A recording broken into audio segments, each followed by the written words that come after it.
Chapter 1. Into the primitive, old longings nomadic leap, chafing at customs chain. Again from its Brummel sleep wakens the ferine strain. Buck did not read the newspapers, or he would have known that trouble was brewing, not alone for himself, but for every Tidewater dog, strong of muscle and with warm, long hair, from Puget Sound to San Diego. Because men, groping in the Arctic darkness, had found a yellow metal, and because steamship and transportation companies were booming the find, thousands of men were rushing into the Northland. These men wanted dogs, and the dogs they wanted were heavy dogs, with strong muscles by which to toil, and furry coats to protect them from the frost. Buck lived at a big house in the sun-kissed Santa Clara Valley, Judge Miller's Place, it was called. It stood back from the road, half hidden among the trees, through which glimpses could be caught of the wide cool veranda that ran around its four sides. The house was approached by graveled driveways which wound about through wide-spreading lawns, and under the interlacing boughs of tall poplars. At the rear things were on even a more spacious scale than at the front. There were great stables, where a dozen grooms and boys held forth, rows of vine-clad servants' cottages, an endless and orderly array of outhouses, long grape arbors, green pastures, orchards, and berry patches. Then there was the pumping plant for the artesian well, and the big cement tank where Judge Miller's boys took their morning plunge and kept cool in the hot afternoon. And over this great domain Buck ruled. Here he was born, and here he had lived the 4 years of his life. It was true, there were other dogs, there could not but be other dogs on so vast a place, but they did not count. They came and went, resided in the populous kennels, or lived obscurely in the recesses of the house after the fashion of Toots, the Japanese pug, or Isabel, the Mexican hairless, strange creatures that rarely put nose out of doors or set foot to ground. On the other hand, there were the fox terriers, a score of them at least, who yelped fearful promises at Toots and Isabel looking out of the windows at them and, protected by a legion of housemaids armed with brooms and mops. But Buck was neither house dog nor kennel dog. The whole realm was his. He plunged into the swimming tank or went hunting with the judge's sons. He escorted Molly and Alice, the judge's daughters, on long twilight or early morning rambles. On wintry nights he lay at the judge's feet before the roaring library fire. He carried the judge's grandsons on his back, or rolled them in the grass, and guarded their footsteps through wild adventures down to the fountain in the stable yard, and even beyond, where the paddocks were, and the berry patches. Among the terriers he stalked imperiously, and Toots and Isabel he utterly ignored, for he was king over all creeping, crawling, flying things of Judge Miller's Place, humans included. His father, Elmo, a huge Saint Bernard, had been the judge's inseparable companion, and Buck bid fair to follow in the way of his father. He was not so large, he weighed only 140 pounds, for his mother, Shep, had been a Scotch shepherd dog. Nevertheless, 140 pounds, to which was added the dignity that comes of good living and universal respect, enabled him to carry himself in right royal fashion. During the 4 years since his puppyhood he had lived the life of a sated aristocrat. He had a fine pride in himself, was even a trifle egotistical, as country gentlemen sometimes become because of their insular situation, but he had saved himself by not becoming a mere pampered house dog. Hunting and kindred outdoor delights had kept down the fat and hardened his muscles, and to him, as to the cold tubbing races, the love of water had been a tonic and a health preserver. And this was the manner of dog Buck was in the fall of 1897, when the Klondike strike dragged men from all the world into the frozen north. But Buck did not read the newspapers, and he did not know that Manuel, one of the gardener's helpers, was an undesirable acquaintance. Manuel had one besetting sin. He loved to play Chinese lottery. Also, in his gambling, he had one besetting weakness, faith in a system, and this made his damnation certain. For to play a system requires money, while the wages of a gardener's helper do not lap over the needs of a wife and numerous progeny. The judge was at a meeting of the Raisin Growers Association, and the boys were busy organizing an athletic club. On the memorable night of Manuel's treachery, no one saw him and Buck go off through the orchard on what Buck imagined was merely a stroll. and with the exception of a solitary man, no one saw them arrive at the little flag station known as College Park. This man talked with Manuel, and money chinked between them. "You might wrap up the goods before you deliver, the stranger said gruffly, and Manuel doubled a piece of stout rope around Buck's neck under the collar.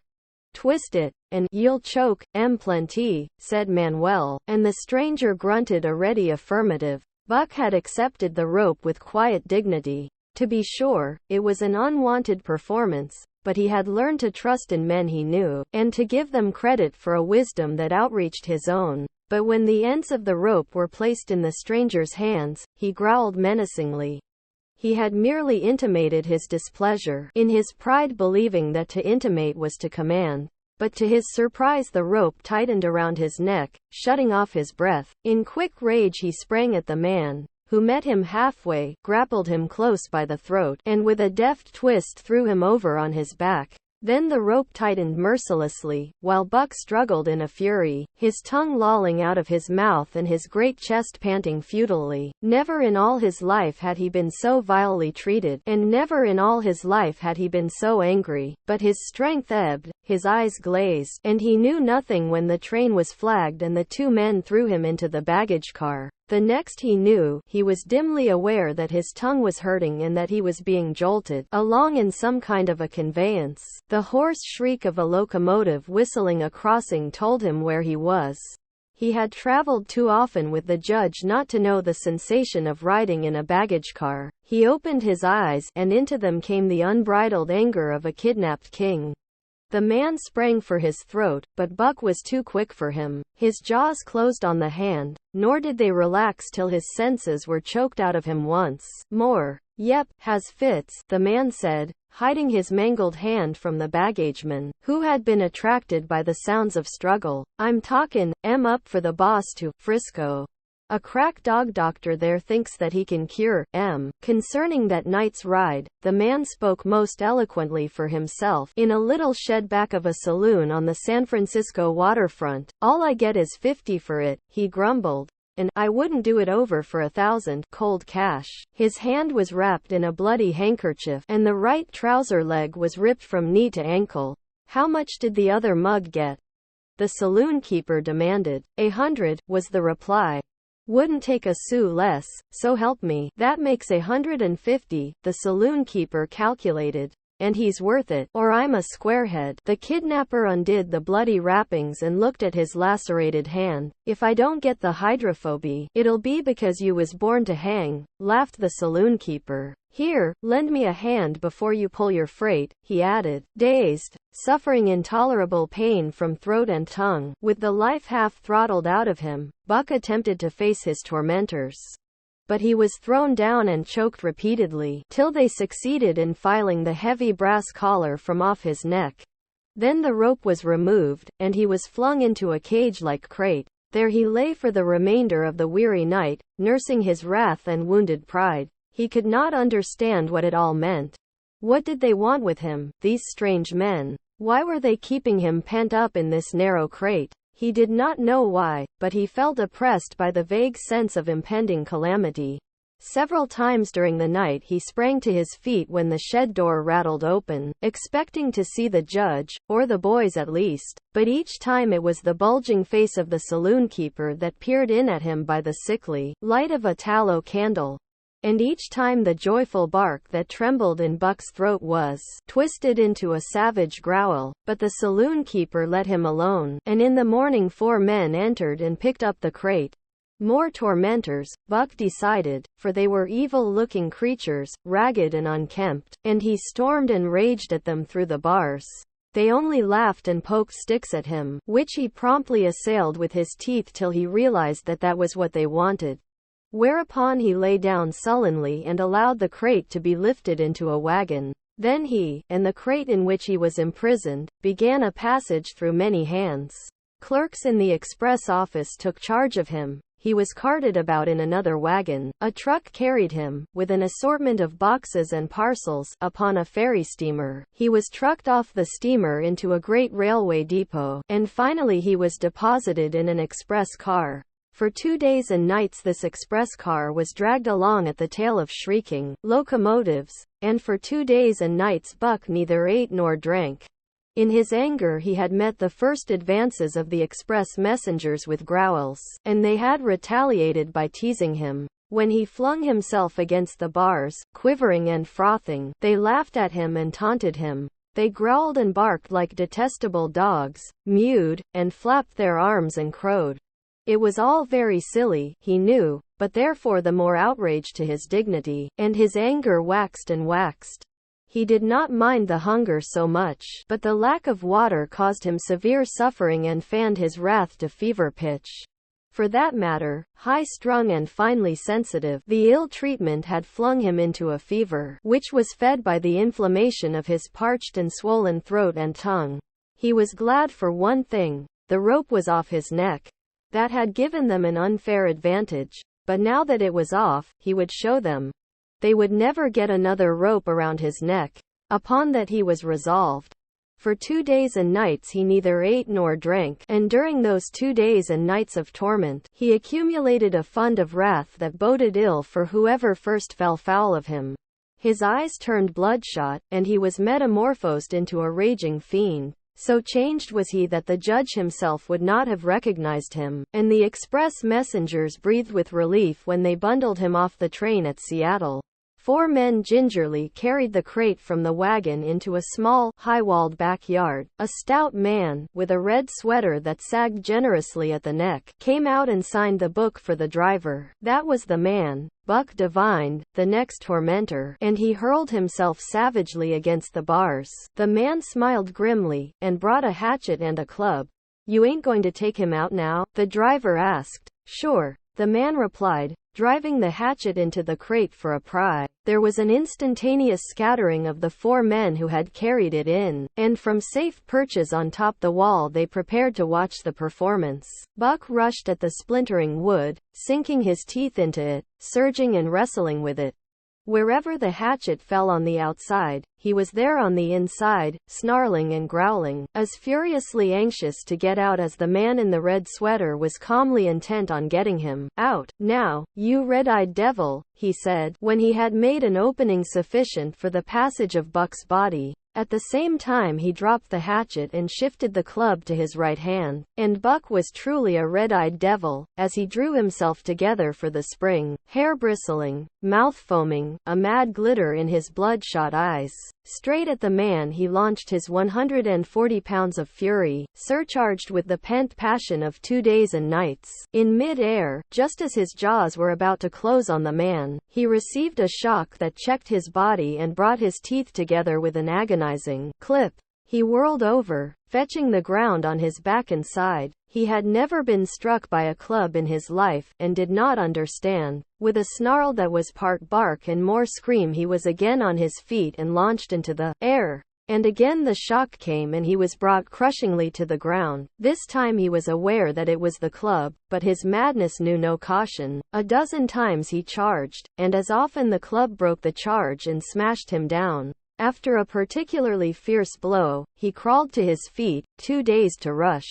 He staggered limply about, the blood flowing from nose and mouth and ears, his beautiful coat sprayed and flecked with bloody slaver. Then the man advanced and deliberately dealt him a frightful blow on the nose. All the pain he had endured was as nothing compared with the exquisite agony of this. With a roar that was almost lion-like in its ferocity, he again hurled himself at the man. But the man, shifting the club from right to left, coolly caught him by the under jaw, at the same time wrenching downward and backward. Buck described a complete circle in the air, and half of another, then crashed to the ground on his head and chest. For the last time he rushed. The man struck the shrewd blow he had purposely withheld for so long, and Buck crumpled up and went down, knocked utterly senseless. "He's no slouch at dog breakin', that's what I say," one of the men on the wall cried enthusiastically. "Druther break cayuses any day, and twice on Sundays," was the reply of the driver, as he climbed on the wagon and started the horses. Buck's senses came back to him, but not his strength. He lay where he had fallen, and from there he watched the man in the red sweater. Answers to the name of Buck, the man soliloquized, quoting from the saloon keeper's letter which had announced the consignment of the crate and contents. Well, Buck, my boy, he went on in a genial voice, we've had our little ruction, and the best thing we can do is to let it go at that. You've learned your place, and I know mine. Be a good dog and I'll go well and the goose hang high. Be a bad dog, and I'll whale the stuffin' out o' you. Understand? As he spoke he fearlessly patted the head he had so mercilessly pounded, and though Buck's hair involuntarily bristled at touch of the hand, he endured it without protest. When the man brought him water he drank eagerly, and later bolted a generous meal of raw meat, chunk by chunk, from the man's hand. He was beaten, he knew that, but he was not broken. He saw, once for all, that he stood no chance against a man with a club. He had learned the lesson, and in all his afterlife he never forgot it. That club was a revelation. It was his introduction to the reign of primitive law, and he met the introduction halfway. The facts of life took on a fiercer aspect, and while he faced that aspect uncowed, he faced it with all the latent cunning of his nature aroused. As the days went by, other dogs came, in crates and at the ends of ropes, some docilely, and some raging and roaring as he had come. And, one and all, he watched them pass under the dominion of the man in the red sweater. Again and again, as he looked at each brutal performance, the lesson was driven home to Buck. A man with a club was a lawgiver, a master to be obeyed, though not necessarily conciliated. Of this last Buck was never guilty, though he did see beaten dogs that fawned upon the man, and wagged their tails, and licked his hand. Also he saw one dog, that would neither conciliate nor obey, finally killed in the struggle for mastery. Now and again men came, strangers, who talked excitedly, wheedlingly, and in all kinds of fashions to the man in the red sweater. And at such times that money passed between them the strangers took one or more of the dogs away with them. Buck wondered where they went, for they never came back, but the fear of the future was strong upon him, and he was glad each time when he was not selected. Yet his time came, in the end, in the form of a little weazened man who spat broken English and many strange and uncouth exclamations which Buck could not understand. "Sacredam!" he cried, when his eyes lit upon Buck. "Dat one deca-meter bully dog. Eh? How mock? 300, and a present at that," was the prompt reply of the man in the red sweater. "And seem, it's government money. You ain't got no kick coming, eh, Perrault?" Perrault grinned, considering that the price of dogs had been boomed skyward by the unwanted demand. It was not an unfair sum for so fine an animal. The Canadian government would be no loser, nor would its dispatches travel the slower. Perrault knew dogs, and when he looked at Buck he knew that he was 1 in 1,000, 1 in 10,000, he commented mentally. Buck saw money pass between them, and was not surprised when Curly, a good-natured Newfoundland, and he were led away by the little weazened man. That was the last he saw of the man in the red sweater, and as Curly and he looked at receding Seattle from the deck of the Narwhal, it was the last he saw of the warm Southland. Curly and he were taken below by Perrault and turned over to a black-faced giant called François. Perrault was a French-Canadian, and swarthy, but François was a French-Canadian half-breed, and twice as swarthy. They were a new kind of men to Buck, of which he was destined to see many more, and while he developed no affection for them, he none the less grew honestly to respect them. He speedily learned that Perrault and François were fair men, calm and impartial in administering justice, and too wise in the way of dogs to be fooled by dogs. In the 'tween decks of the Narwhal, Buck and Curly joined 2 other dogs. One of them was a big, snow-white fellow from Spitsbergen who had been brought away by a whaling captain, and who had later accompanied a geological survey into the Barrens. He was friendly, in a treacherous sort of way, smiling into one's face the while he meditated some underhand trick, as, for instance, when he stole from Buck's food at the first meal. As Buck sprang to punish him, the lash of François' whip sang through the air, reaching the culprit first, and nothing remained to Buck but to recover the bone. That was fair of François, he decided, and the half-breed began his rise in Buck's estimation. The other dog made no advances, nor received any. Also, he did not attempt to steal from the newcomers. He was a gloomy, morose fellow, and he showed Curly plainly that all he desired was to be left alone, and further, that there would be trouble if he were not left alone. Dave, he was called, and he ate and slept, or yawned between times, and took interest in nothing, not even when the narwhal crossed Queen Charlotte Sound and rolled and pitched and bucked like a thing possessed. When Buck and Curly grew excited, half wild with fear, he raised his head as though annoyed, favored them with an incurious glance, yawned, and went to sleep again. Day and night the ship throbbed to the tireless pulse of the propeller, and though one day was very like another, it was apparent to Buck that the weather was steadily growing colder. At last, one morning, the propeller was quiet, and the narwhal was pervaded with an atmosphere of excitement. He felt it, as did the other dogs, and knew that a change was at hand. Francois leashed them and brought them on deck. At the first step upon the cold surface, Buck's feet sank into a white mushy something very like mud. He sprang back with a snort. More of this white stuff was falling through the air. He shook himself, but more of it fell upon him. He sniffed it curiously, then licked some up on his tongue. It bit like fire, and the next instant was gone.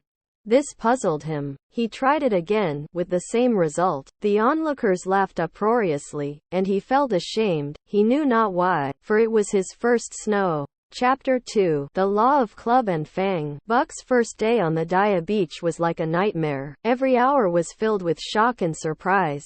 He had been suddenly jerked from the heart of civilization and flung into the heart of things primordial. No lazy, sun-kissed life was this, with nothing to do but loaf and be bored. Here was neither peace, nor rest, nor a moment's safety. All was confusion and action, and every moment life and limb were in peril. There was imperative need to be constantly alert, for these dogs and men were not town dogs and men. They were savages, all of them, who knew no law but the law of club and fang. He had never seen dogs fight as these wolfish creatures fought, and his first experience taught him an unforgettable lesson. It is true, it was a vicarious experience, else he would not have lived to profit by it. Curly was the victim. They were camped near the log store, where she, in her friendly way, made advances to a husky dog the size of a full-grown wolf, though not half so large as she. There was no warning, only a leap in like a flash, a metallic clip of teeth, a leap out equally swift, and Curly's face was ripped open from eye to jaw. It was the wolf manner of fighting, to strike and leap away, but there was more to it than this. 30 or 40 huskies ran to the spot and surrounded the combatants in an intent and silent circle. Buck did not comprehend that silent intentness, nor the eager way with which they were licking their chops. Curly rushed her antagonist, who struck again and leapt aside. He met her next rush with his chest, in a peculiar fashion that tumbled her off her feet. She never regained them. This was what the onlooking huskies had waited for. They closed in upon her, snarling and yelping, and she was buried, screaming with agony, beneath the bristling mass of bodies. So sudden was it, and so unexpected, that Buck was taken aback.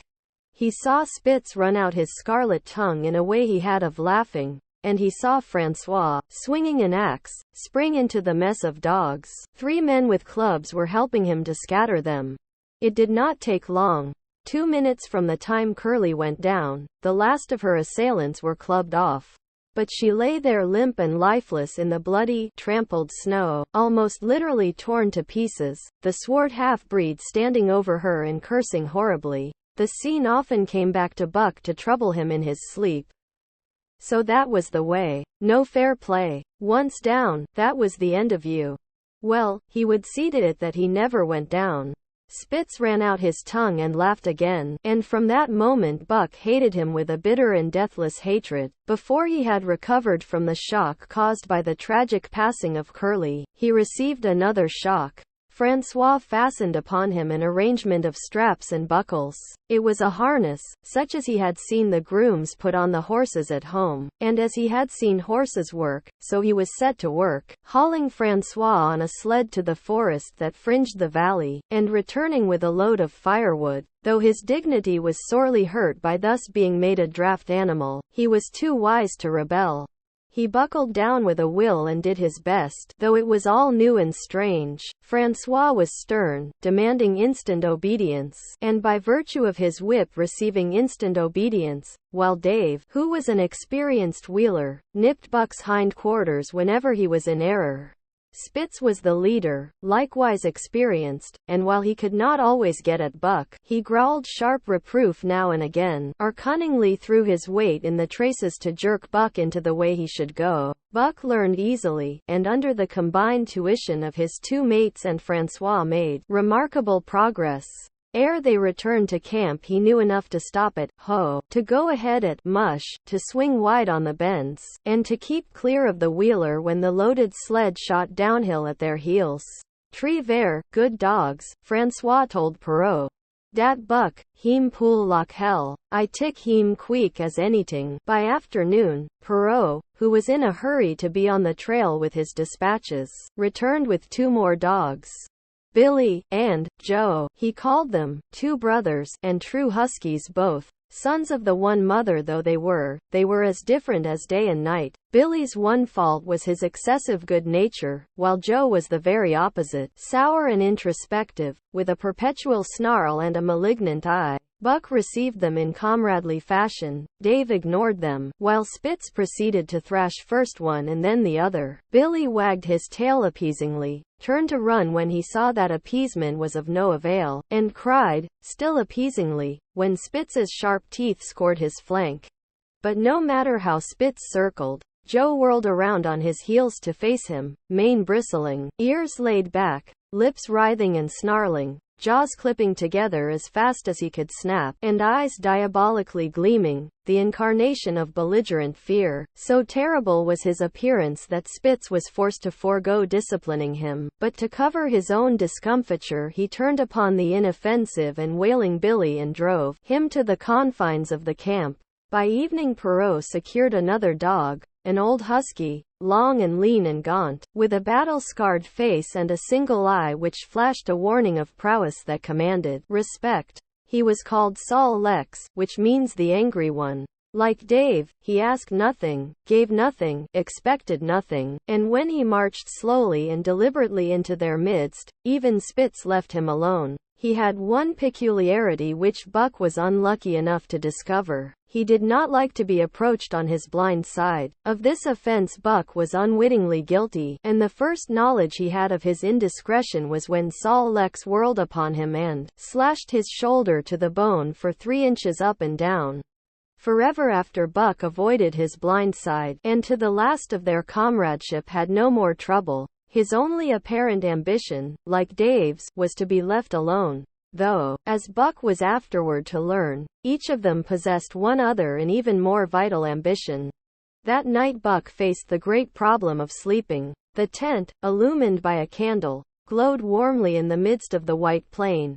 And when he, as a matter of course, entered it, both Perrault and Francois bombarded him with curses and cooking utensils, till he recovered from his consternation and fled ignominiously into the outer cold. A chill wind was blowing that nipped him sharply and bit with a special venom into his wounded shoulder. He lay down on the snow and attempted to sleep, but the frost soon drove him shivering to his feet. Miserable and disconsolate, he wandered about among the many tents, only to find that one place was as cold as another. Here and there savage dogs rushed upon him, but he bristled his neck hair and snarled, for he was learning fast, and they let him go his way unmolested. Finally an idea came to him.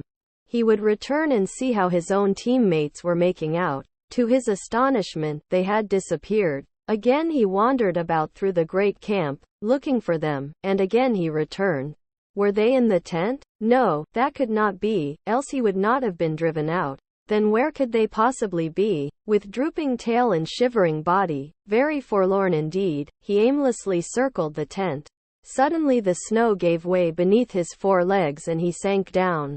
Something wriggled under his feet. He sprang back, bristling and snarling, fearful of the unseen and unknown. but a friendly little yelp reassured him, and he went back to investigate. A whiff of warm air ascended to his nostrils, and there, curled up under the snow in a snug ball, lay Billy. He whined placatingly, squirmed and wriggled to show his good will and intentions, and even ventured, as a bribe for peace, to lick Buck's face with his warm wet tongue. Another lesson. So that was the way they did it, eh? Buck confidently selected a spot, and with much fuss and waste effort proceeded to dig a hole for himself. In a trice the heat from his body filled the confined space and he was asleep. The day had been long and arduous, and he slept soundly and comfortably, though he growled and barked and wrestled with bad dreams. Nor did he open his eyes till roused by the noises of the waking camp. At first he did not know where he was. It had snowed during the night and he was completely buried. The snow walls pressed him on every side, and a great surge of fear swept through him, the fear of the wild thing for the trap. It was a token that he was harking back through his own life to the lives of his forebears, for he was a civilized dog, an unduly civilized dog, and of his own experience knew no trap and so could not of himself fear it. The muscles of his whole body contracted spasmodically and instinctively. The hair on his neck and shoulders stood on end, and with a ferocious snarl he bounded straight up into the blinding day, the snow flying about him in a flashing cloud. Ere he landed on his feet, he saw the white camp spread out before him and knew where he was, and remembered all that had passed from the time he went for a stroll with Manuel to the hole he had dug for himself the night before. A shout from Francois hailed his appearance. "What I say?"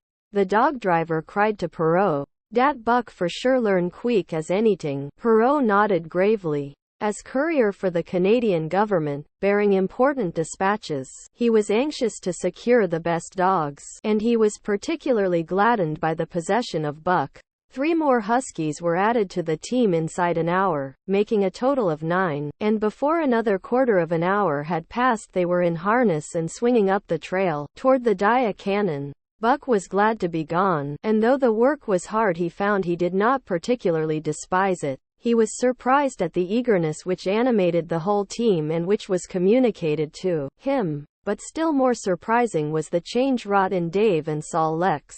They were new dogs, utterly transformed by the harness. All passiveness and unconcern had dropped from them. They were alert and active, anxious that the work should go well, and fiercely irritable with whatever, by delay or confusion, retarded that work.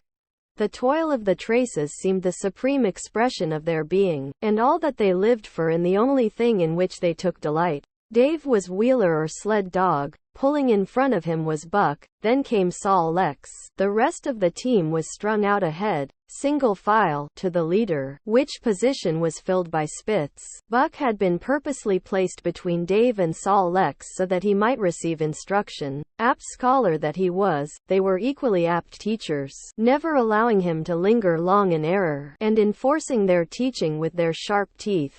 Dave was fair and very wise. He never nipped Buck without cause, and he never failed to nip him when he stood in need of it. As Francois's whip backed him up, Buck found it to be cheaper to mend his ways than to retaliate. Once, during a brief halt, when he got tangled in the traces and delayed the start, both Dave and Sol Lex flew at him and administered a sound trouncing. The resulting tangle was even worse, but Buck took good care to keep the traces clear thereafter. And ere the day was done, so well had he mastered his work, his mates about ceased nagging him. Francois's whip snapped less frequently, and Perrault even honored Buck by lifting up his feet and carefully examining them. It was a hard day's run, up the cannon, through sheep camp, past the scales and the timberline, across glaciers and snowdrifts hundreds of feet deep, and over the great Chilkoot Divide, which stands between the salt water and the fresh and guards forbiddingly the sad and lonely north. They made good time down the chain of lakes which fills the craters of extinct volcanoes, and late that night pulled into the huge camp at the head of Lake Bennett, where thousands of goldseekers were building boats against the breakup of the ice in the spring. Buck made his hole in the snow and slept the sleep of the exhausted just, but all too early was routed out in the cold darkness and harnessed with his mates to the sled. That day they made 40 miles, the trail being packed, but the next day, and for many days to follow, they broke their own trail, worked harder, and made poorer time. As a rule, Perrault traveled ahead of the team, packing the snow with webbed shoes to make it easier for them. François, guiding the sled at the G-pole, sometimes exchanged places with him, but not often. Perrault was in a hurry, and he prided himself on his knowledge of ice, which knowledge was indispensable, for the fall ice was very thin, and where there was swift water, there was no ice at all. Day after day, for days unending, Buck toiled in the traces. Always, they broke camp in the dark, and the first gray of dawn found them hitting the trail with fresh miles reeled off behind them. And always they pitched camp after dark, eating their bit of fish, and crawling to sleep into the snow. Buck was ravenous. The pound and a half of sun-dried salmon, which was his ration for each day, seemed to go nowhere. He never had enough, and suffered from perpetual hunger pangs. Yet the other dogs, because they weighed less and were born to the life, received a pound only of the fish and managed to keep in good condition. He swiftly lost the fastidiousness which had characterized his old life. A dainty eater, he found that his mates, finishing first, robbed him of his unfinished ration. There was no defending it. While he was fighting off 2 or 3, it was disappearing down the throats of the others. To remedy this, he ate as fast as they, and, so greatly did hunger compel him, he was not above taking what did not belong to him. He watched and learned. When he saw Pike, one of the new dogs, a clever malingerer and thief, slyly steal a slice of bacon when Perrault's back was turned, he duplicated the performance the following day, getting away with the whole chunk. A great uproar was raised, but he was unsuspected, while Dub, an awkward blunderer who was always getting caught, was punished for Buck's misdeed. This first theft marked Buck as fit to survive in the hostile Northland environment. It marked his adaptability, his capacity to adjust himself to changing conditions, the lack of which would have meant swift and terrible death. It marked, further, the decay or going to pieces of his moral nature, a vain thing and a handicap in the ruthless struggle for existence. It was all well enough in the Southland, under the law of love and fellowship, to respect private property and personal feelings, but in the Northland, under the law of club and fang, whoso took such things into account was a fool, and in so far as he observed them he would fail to prosper. Not that Buck reasoned it out. He was fit, that was all, and unconsciously he accommodated himself to the new mode of life. All his days, no matter what the odds, he had never run from a fight, but the club of the man in the red sweater had beaten into him a more fundamental and primitive code. Civilized, he could have died for a moral consideration, say the defense of Judge Miller's riding whip, but the completeness of his decivilization was now evidenced by his ability to flee from the defense of a moral consideration and so save his hide. He did not steal for joy of it, but because of the clamor of his stomach. He did not rob openly, but stole secretly and cunningly, out of respect for club and fang. In short, the things he did were done because it was easier to do them than not to do them. His development, or retrogression, was rapid. His muscles became hard as iron, and he grew callous to all ordinary pain. He achieved an internal as well as external economy. He could eat anything, no matter how loathsome or indigestible. And, once eaten, the juices of his stomach extracted the last least particle of nutriment, and his blood carried it to the farthest reaches of his body, building it into the toughest and stoutest of tissues. Sight and scent became remarkably keen, while his hearing developed such acuteness that in his sleep he heard the faintest sound and knew whether it heralded peace or peril. He learned to bite the ice out with his teeth when it collected between his toes, and when he was thirsty and there was a thick scum of ice over the waterhole, he would break it by rearing and striking it with stiff forelegs. His most conspicuous trait was an ability to scent the wind and forecast it a night in advance.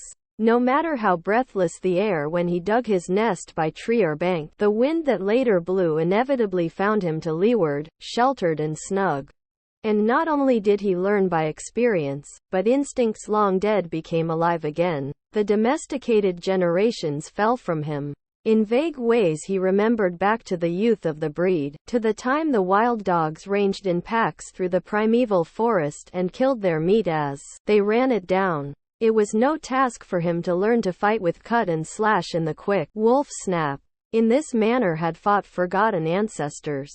They quickened the old life within him, and the old tricks which they had stamped into the heredity of the breed were his tricks.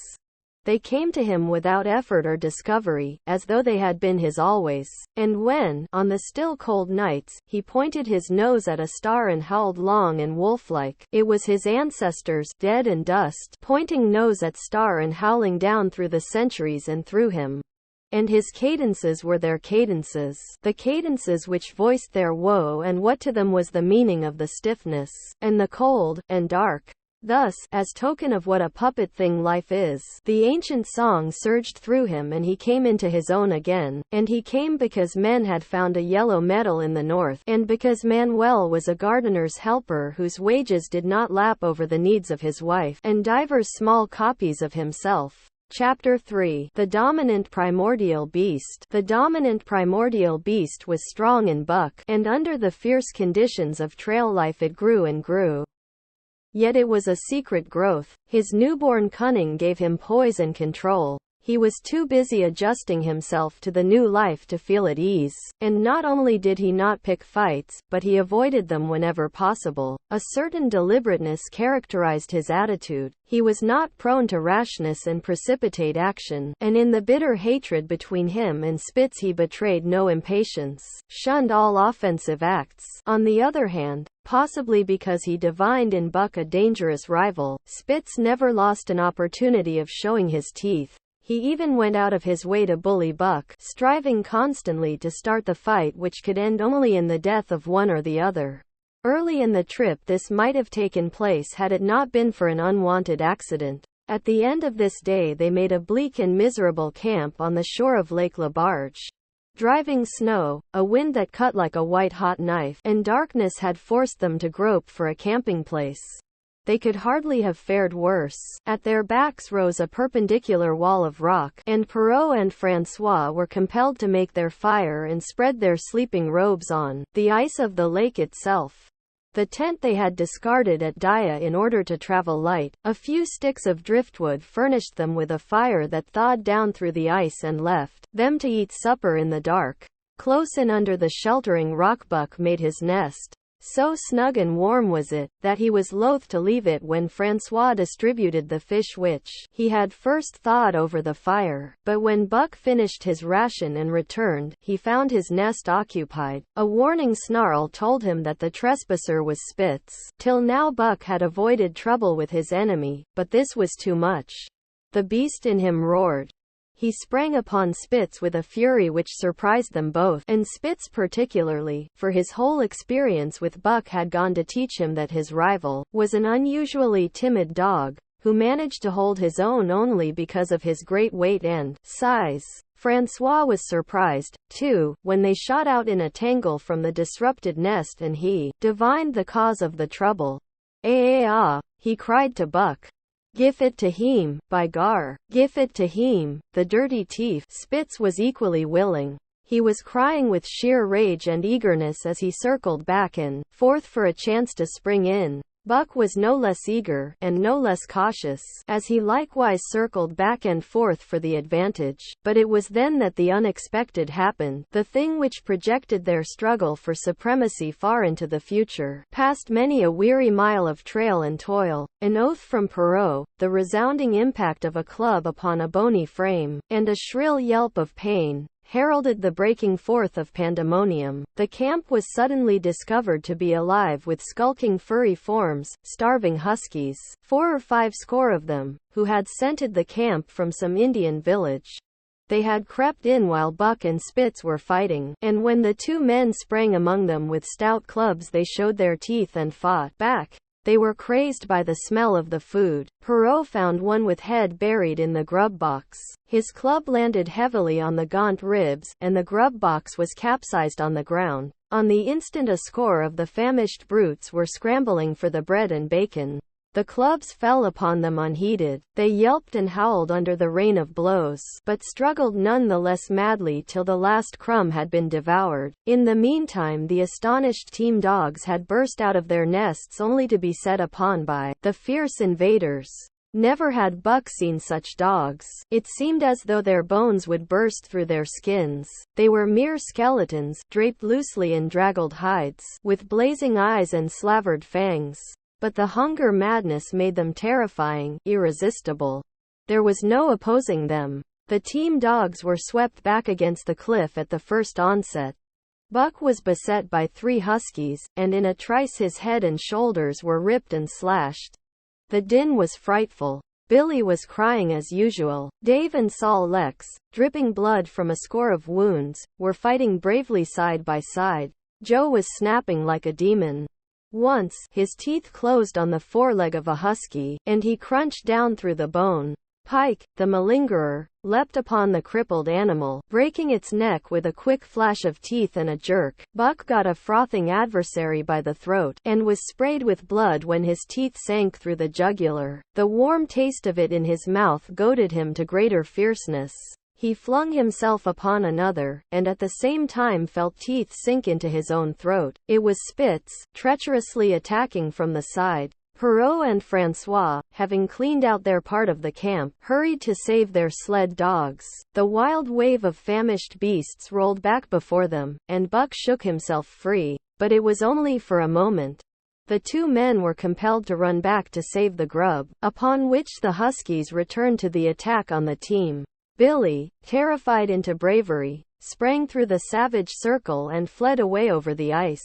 Pike and Dub followed on his heels, with the rest of the team behind, as Buck drew himself together to spring after them. Out of the tail of his eye he saw Spitz rush upon him with the evident intention of overthrowing him. Once off his feet and under that mass of huskies, there was no hope for him, but he braced himself to the shock of Spitz's charge, then joined the flight out on the lake. Later, the 9 team dogs gathered together and sought shelter in the forest. Though unpursued, they were in a sorry plight. There was not one who was not wounded in 4 or 5 places, while some were wounded grievously. Dub was badly injured in a hind leg. Dolly, the last husky added to the team at Dia, had a badly torn throat. Joe had lost an eye, while Billy, the good-natured, with an ear chewed and rent to ribbons, cried and whimpered throughout the night. At daybreak they limped warily back to camp, to find the marauders gone and the 2 men in bad tempers. Fully half their grub supply was gone. The huskies had chewed through the sled lashings and canvas coverings. In fact, nothing, no matter how remotely eatable, had escaped them.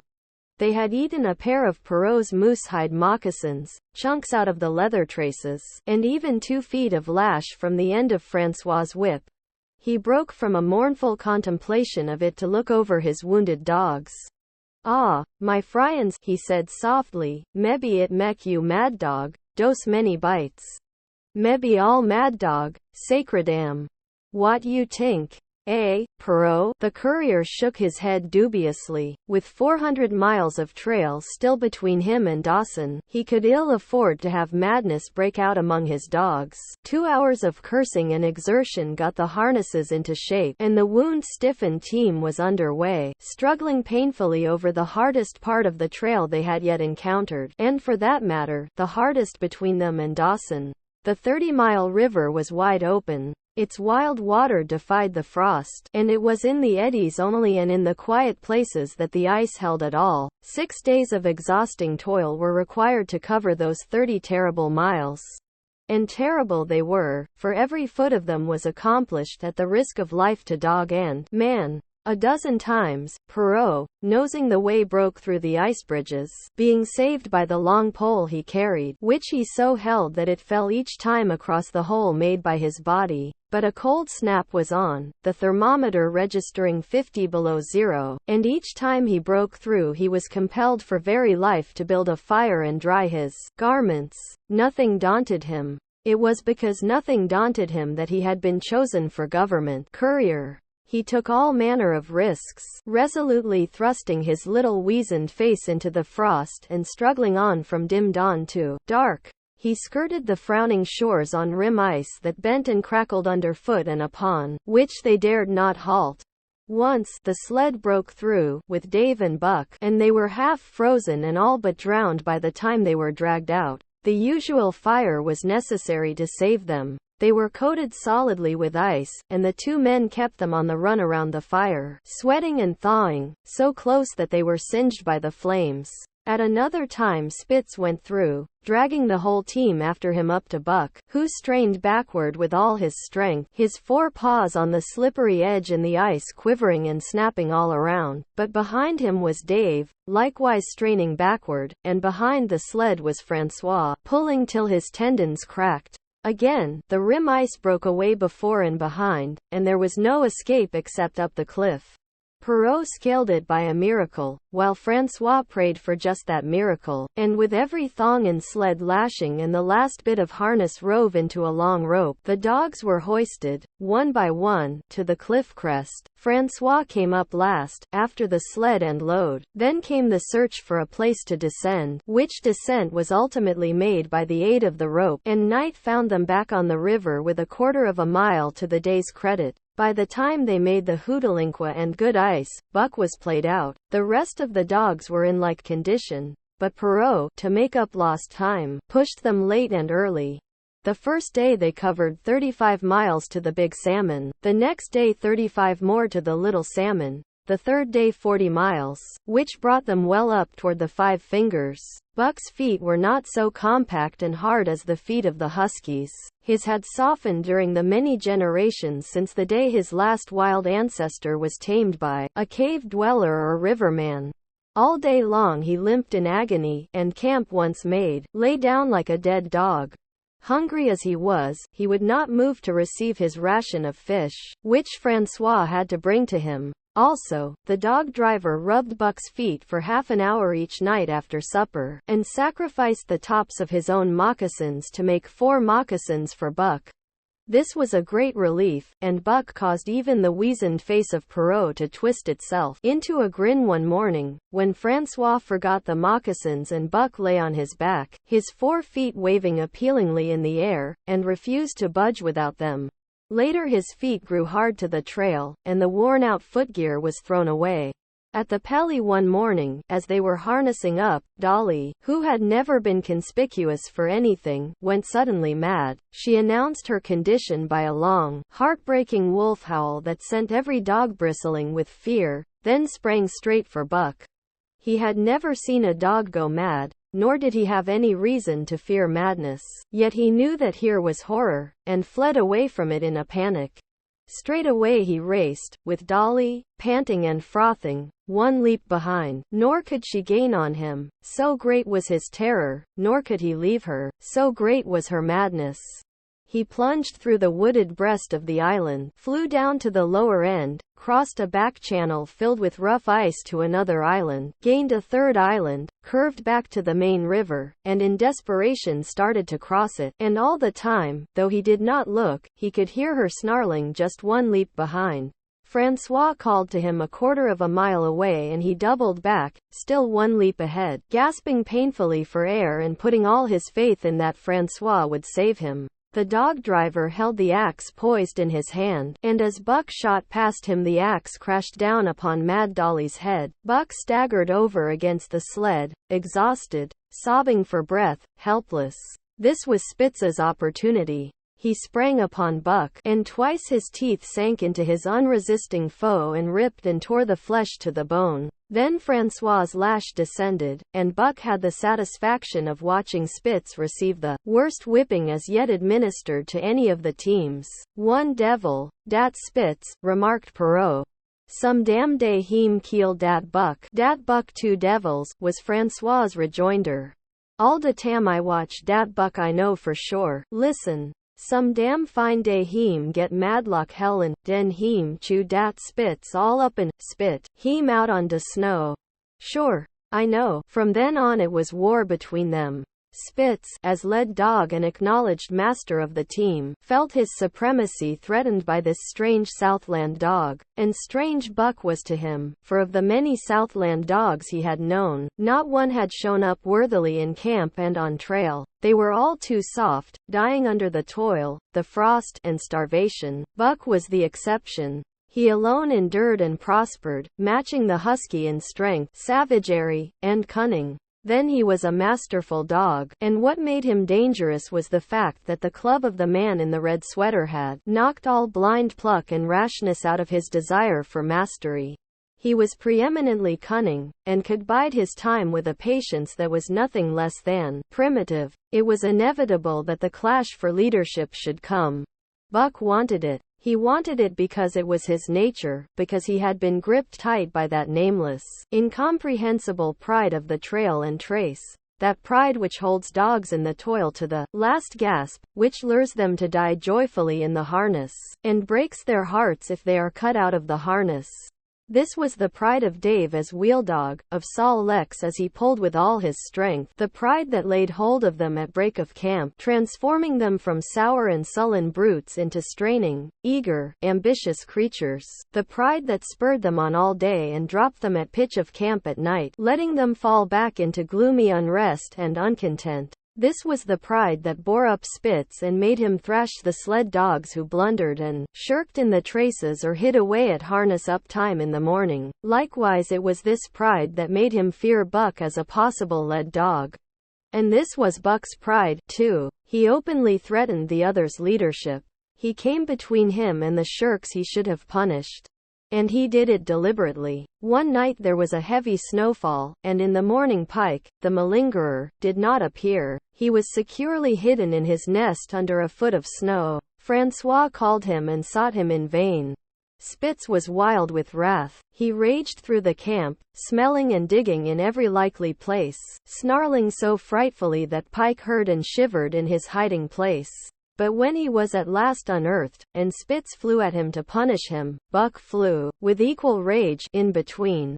So unexpected was it, and so shrewdly managed, that Spitz was hurled backward and off his feet. Pike, who had been trembling abjectly, took heart at this open mutiny, and sprang upon his overthrown leader. Buck, to whom fair play was a forgotten code, likewise sprang upon Spitz. But Francois, chuckling at the incident while unswerving in the administration of justice, brought his lash down upon Buck with all his might. This failed to drive Buck from his prostrate rival, and the butt of the whip was brought into play. Half stunned by the blow, Buck was knocked backward and the lash laid upon him again and again, while Spitz soundly punished the many times offending Pike. In the days that followed, as Dawson grew closer and closer, Buck still continued to interfere between Spitz and the culprits, but he did it craftily. When Francois was not around, with the covert mutiny of Buck, a general insubordination sprang up and increased. Dave and Sol Leks were unaffected, but the rest of the team went from bad to worse.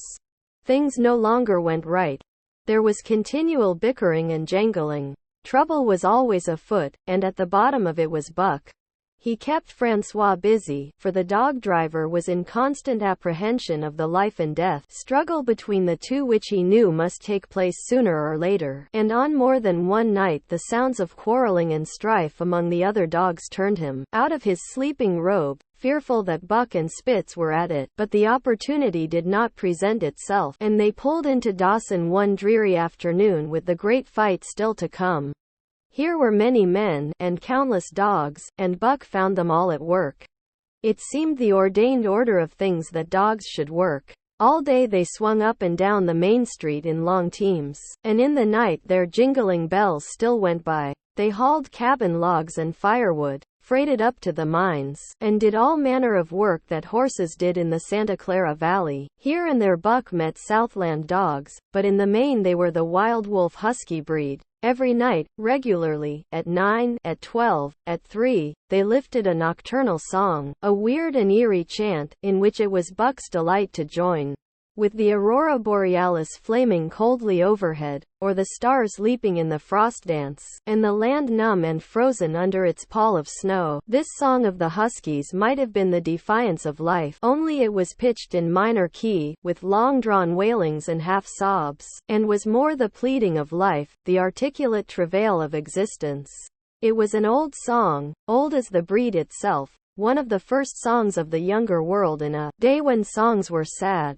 It was invested with the woe of unnumbered generations. This plaint by which Buck was so strangely stirred When he moaned and sobbed, it was with the pain of living that was of old the pain of his wild fathers, and the fear and mystery of the cold and dark that was to them fear and mystery. And that he should be stirred by it marked the completeness with which he harked back through the ages of fire and roof to the raw beginnings of life in the howling ages. 7 days from the time they pulled into Dawson, they dropped down the steep bank by the barracks to the Yukon Trail, and pulled for Dyea and Saltwater. Perot was carrying dispatches if anything more urgent than those he had brought in. Also, the travel pride had gripped him, and he purposed to make the record trip of the year. Several things favored him in this. The week's rest had recuperated the dogs and put them in thorough trim. The trail they had broken into the country was packed hard by later journeyers. And further, the police had arranged in 2 or 3 places deposits of grub for dog and man, and he was traveling light. They made 60 Mile, which is a 50-mile run, on the first day, and the second day saw them booming up the Yukon well on their way to Pelly. But such splendid running was achieved not without great trouble and vexation on the part of Francois. The insidious revolt led by Buck had destroyed the solidarity of the team. It no longer was as one dog leaping in the traces. The encouragement Buck gave the rebels led them into all kinds of petty misdemeanors. No more was Spitz a leader greatly to be feared. The old awe departed, and they grew equal to challenging his authority. Pike robbed him of half a fish one night, and gulped it down under the protection of Buck. Another night Dub and Joe fought Spitz and made him forego the punishment they deserved. And even Billy, the good-natured, was less good-natured, and whined not half so placatingly as in former days. Buck never came near Spitz without snarling and bristling menacingly. In fact, his conduct approached that of a bully, and he was given to swaggering up and down before Spitz's very nose. The breaking down of discipline likewise affected the dogs in their relations with one another. They quarreled and bickered more than ever among themselves, till at times the camp was a howling bedlam. Dave and Sol Lex alone were unaltered, though they were made irritable by the unending squabbling. Francois swore strange barbarous oaths, and stamped the snow in futile rage, and tore his hair. His lash was always singing among the dogs, but it was of small avail. Directly his back was turned they were at it again. He backed up Spitz with his whip, while Buck backed up the remainder of the team. Francois knew he was behind all the trouble, and Buck knew he knew, but Buck was too clever ever again to be caught red-handed. He worked faithfully in the harness, for the toil had become a delight to him. Yet it was a greater delight slyly to precipitate a fight amongst his mates and tangle the traces. At the mouth of the Tahkeena, one night after supper, Dub turned up a snowshoe rabbit, blundered it, and missed. In a second the whole team was in full cry. 100 yards away was a camp of the Northwest Police, with 50 dogs, huskies all, who joined the chase. The rabbit sped down the river, turned off into a small creek, up the frozen bed of which it held steadily. It ran lightly on the surface of the snow, while the dogs plowed through by main strength. Buck led the pack, 60 strong, around bend after bend, but he could not gain. He lay down low to the race, whining eagerly, his splendid body flashing forward, leap by leap, in the wan white moonlight. And leap by leap, like some pale frost wraith, the snowshoe rabbit flashed on ahead. All that stirring of old instincts which at stated periods drives men out from the sounding cities to forest and plain to kill things by chemically propelled lead-in pellets. The bloodlust, the joy to kill, all this was Buck's, only it was infinitely more intimate. He was ranging at the head of the pack, running the wild thing down, the living meat, to kill with his own teeth and wash his muzzle to the eyes in warm blood. There is an ecstasy that marks the summit of life, and beyond which life cannot rise. And such is the paradox of living. This ecstasy comes when one is most alive, and it comes as a complete forgetfulness that one is alive. This ecstasy, this forgetfulness of living, comes to the artist, caught up and out of himself in a sheet of flame. It comes to the soldier, war-mad on a stricken field and refusing quarter. And it came to Buck, leading the pack, sounding the old wolf cry, straining after the food that was alive and that fled swiftly before him through the moonlight. He was sounding the deeps of his nature, and of the parts of his nature that were deeper than he, going back into the womb of time. He was mastered by the sheer surging of life, the tidal wave of being, the perfect joy of each separate muscle, joint, and sinew, in that it was everything that was not death, that it was aglow and rampant, expressing itself in movement, flying exultantly under the stars and over the face of dead matter that did not move. But Spitz, cold and calculating even in his supreme moods, left the pack and cut across a narrow neck of land where the creek made a long bend around. Buck did not know of this, and as he rounded the bend, the frost wraith of a rabbit still flitting before him, he saw another and larger frost wraith leap from the overhanging bank into the immediate path of the rabbit. It was Spitz. The rabbit could not turn, and as the white teeth broke its back in mid-air, it shrieked as loudly as a stricken man may shriek. At sound of this, the cry of life plunging down from life's apex in the grip of death, the fall pack at Buck's heels raised a hell's chorus of delight. Buck did not cry out.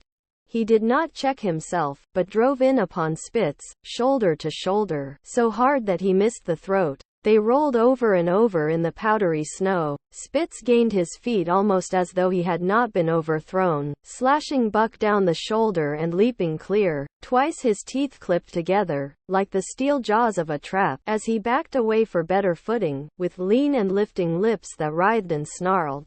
In a flash Buck knew it.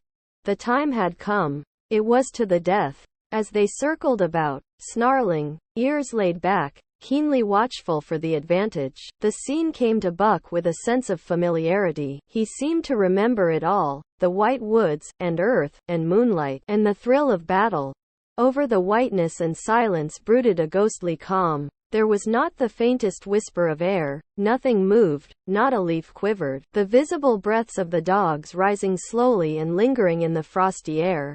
They had made short work of the snowshoe rabbit, these dogs that were ill-tamed wolves, and they were now drawn up in an expectant circle. They, too, were silent, their eyes only gleaming and their breaths drifting slowly upward. To Buck it was nothing new or strange, this scene of old time. It was as though it had always been, the wonted way of things. Spitz was a practiced fighter. From Spitsbergen through the Arctic, and across Canada and the Barrens, he had held his own with all manner of dogs and achieved a mastery over them. Bitter rage was his, but never blind rage. In passion to rend and destroy, he never forgot that his enemy was in like passion to rend and destroy. He never rushed till he was prepared to receive a rush, never attacked till he had first defended that attack. In vain Buck strove to sink his teeth in the neck of the big white dog. Wherever his fangs struck for the softer flesh, they were countered by the fangs of Spitz. Fang clashed fang, and lips were cut and bleeding, but Buck could not penetrate his enemy's guard. Then he warmed up and enveloped Spitz in a whirlwind of rushes. Time and time again he tried for the snow-white throat, where life bubbled near to the surface, and each time and every time Spitz slashed him and got away. Then Buck took to rushing, as though for the throat, when, suddenly drawing back his head and curving in from the side, he would drive his shoulder at the shoulder of Spitz, as a ram by which to overthrow him. But instead, Buck's shoulder was slashed down each time as Spitz leapt lightly away. Spitz was untouched, while Buck was streaming with blood and panting hard. The fight was growing desperate. And all the while the silent and wolfish circle waited to finish off whichever dog went down. As Buck grew winded, Spitz took to rushing, and he kept him staggering for footing. Once Buck went over, and the whole circle of 60 dogs started up, but he recovered himself, almost in mid-air, and the circle sank down again and waited. But Buck possessed a quality that made for greatness: imagination. He fought by instinct, but he could fight by head as well. He rushed, as though attempting the old shoulder trick, but at the last instant swept low to the snow and in. His teeth closed on Spitz's left foreleg. There was a crunch of breaking bone, and the white dog faced him on 3 legs. Thrice he tried to knock him over, then repeated the trick and broke the right foreleg. Despite the pain and helplessness, Spitz struggled madly to keep up. He saw the silent circle, with gleaming eyes, lolling tongues, and silvery breaths drifting upward, closing in upon him as he had seen similar circles close in upon beaten antagonists in the past. Only this time he was the one who was beaten. There was no hope for him. Buck was inexorable. Mercy was a thing reserved for gender climbs. He maneuvered for the final rush. The circle had tightened till he could feel the breaths of the huskies on his flanks. He could see them, beyond Spitz and to either side, half crouching for the spring, their eyes fixed upon him. A pause seemed to fall. Every animal was motionless as though turned to stone. Only Spitz quivered and bristled as he staggered back and forth, snarling with horrible menace, as though to frighten off impending death. Then Buck sprang in and out, but while he was in, shoulder had at last squarely met shoulder. The dark circle became a dot on the moon-flooded snow as Spitz disappeared from view. Buck stood and looked on, the successful champion, the dominant primordial beast who had made his kill and found it good. Chapter 4. Who has won to mastership? Eh? What I say? I spik true ween I say dat Buck two devils. This was Francois's speech next morning when he discovered Spitz missing and Buck covered with wounds. He drew him to the fire and by its light pointed them out. Dat Spitz fight like hell, said Perrault, as he surveyed the gaping rips and cuts. And dat Buck fight like two hells, was Francois's answer. And now we make good time. No more Spitz, no more trouble. Sure. While Perrault packed the camp outfit and loaded the sled, the dog driver proceeded to harness the dogs. Buck trotted up to the place Spitz would have occupied as leader, but Francois, not noticing him, brought Sol Lex to the coveted position. In his judgment, Sol Lex was the best lead dog left. Buck sprang upon Sol Lex in a fury, driving him back and standing in his place. Eh? Francois cried, slapping his thighs gleefully. Look at dat Buck. Heem keel dat Spitz, heem tink to take de job. Go way, chook, he cried, but Buck refused to budge. He took Buck by the scruff of the neck, and though the dog growled threateningly, dragged him to one side and replaced Sol Lex. The old dog did not like it, and showed plainly that he was afraid of Buck. Francois was obdurate, but when he turned his back Buck again displaced Sol Lex, who was not at all unwilling to go. Francois was angry. Now, by gar, I feeks you, he cried, coming back with a heavy club in his hand.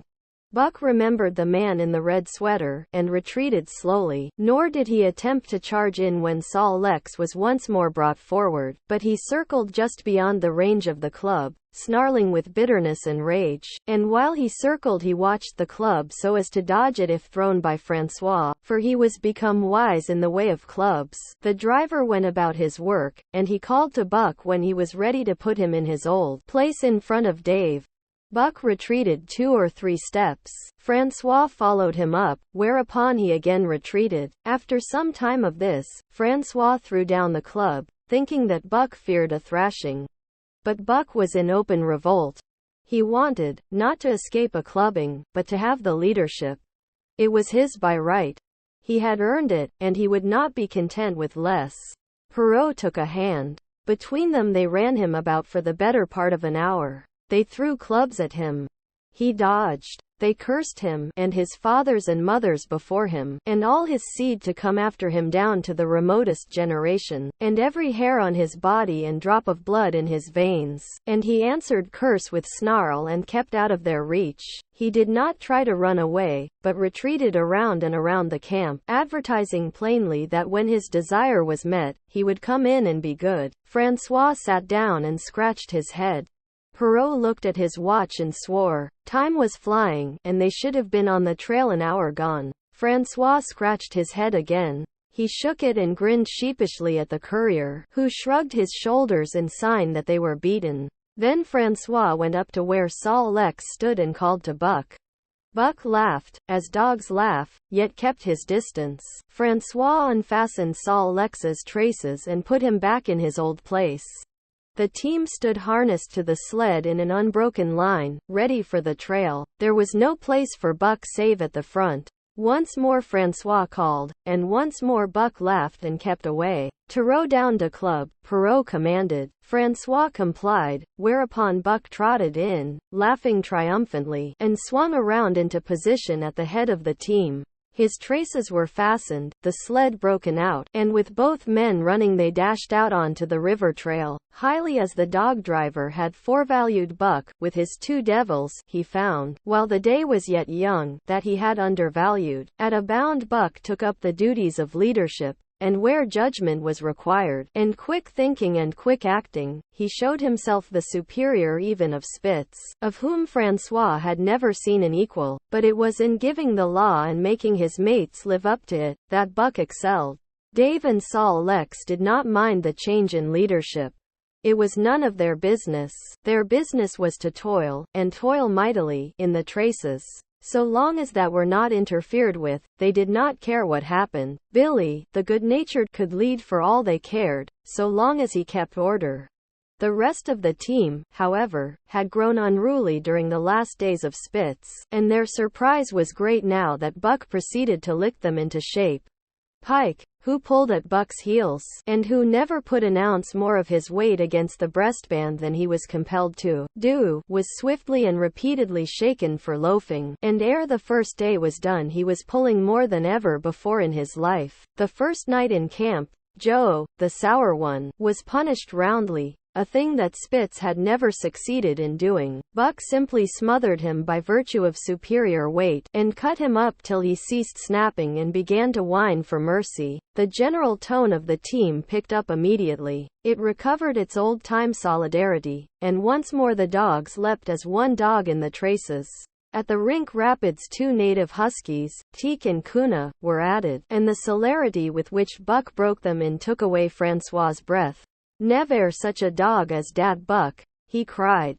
"No, never. Heem worth $1,200, by gar."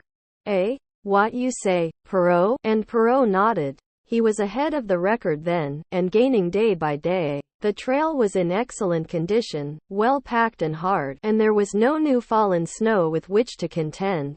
It was not too cold. The temperature dropped to 50 below zero and remained there the whole trip. The men rode and ran by turn, and the dogs were kept on the jump, with but infrequent stoppages. The 30-mile river was comparatively coated with ice, and they covered in one day going out what had taken them 10 days coming in. In one run they made a 60-mile dash from the foot of Lake Labarge to the White Horse Rapids. Across Marsh, Tagish, and Bennett, 70 miles of lakes, they flew so fast that the man whose turn it was to run towed behind the sled at the end of a rope, and on the last night of the second week they topped White Pass and dropped down the sea slope with the lights of Skagay and of the shipping at their feet. It was a record run.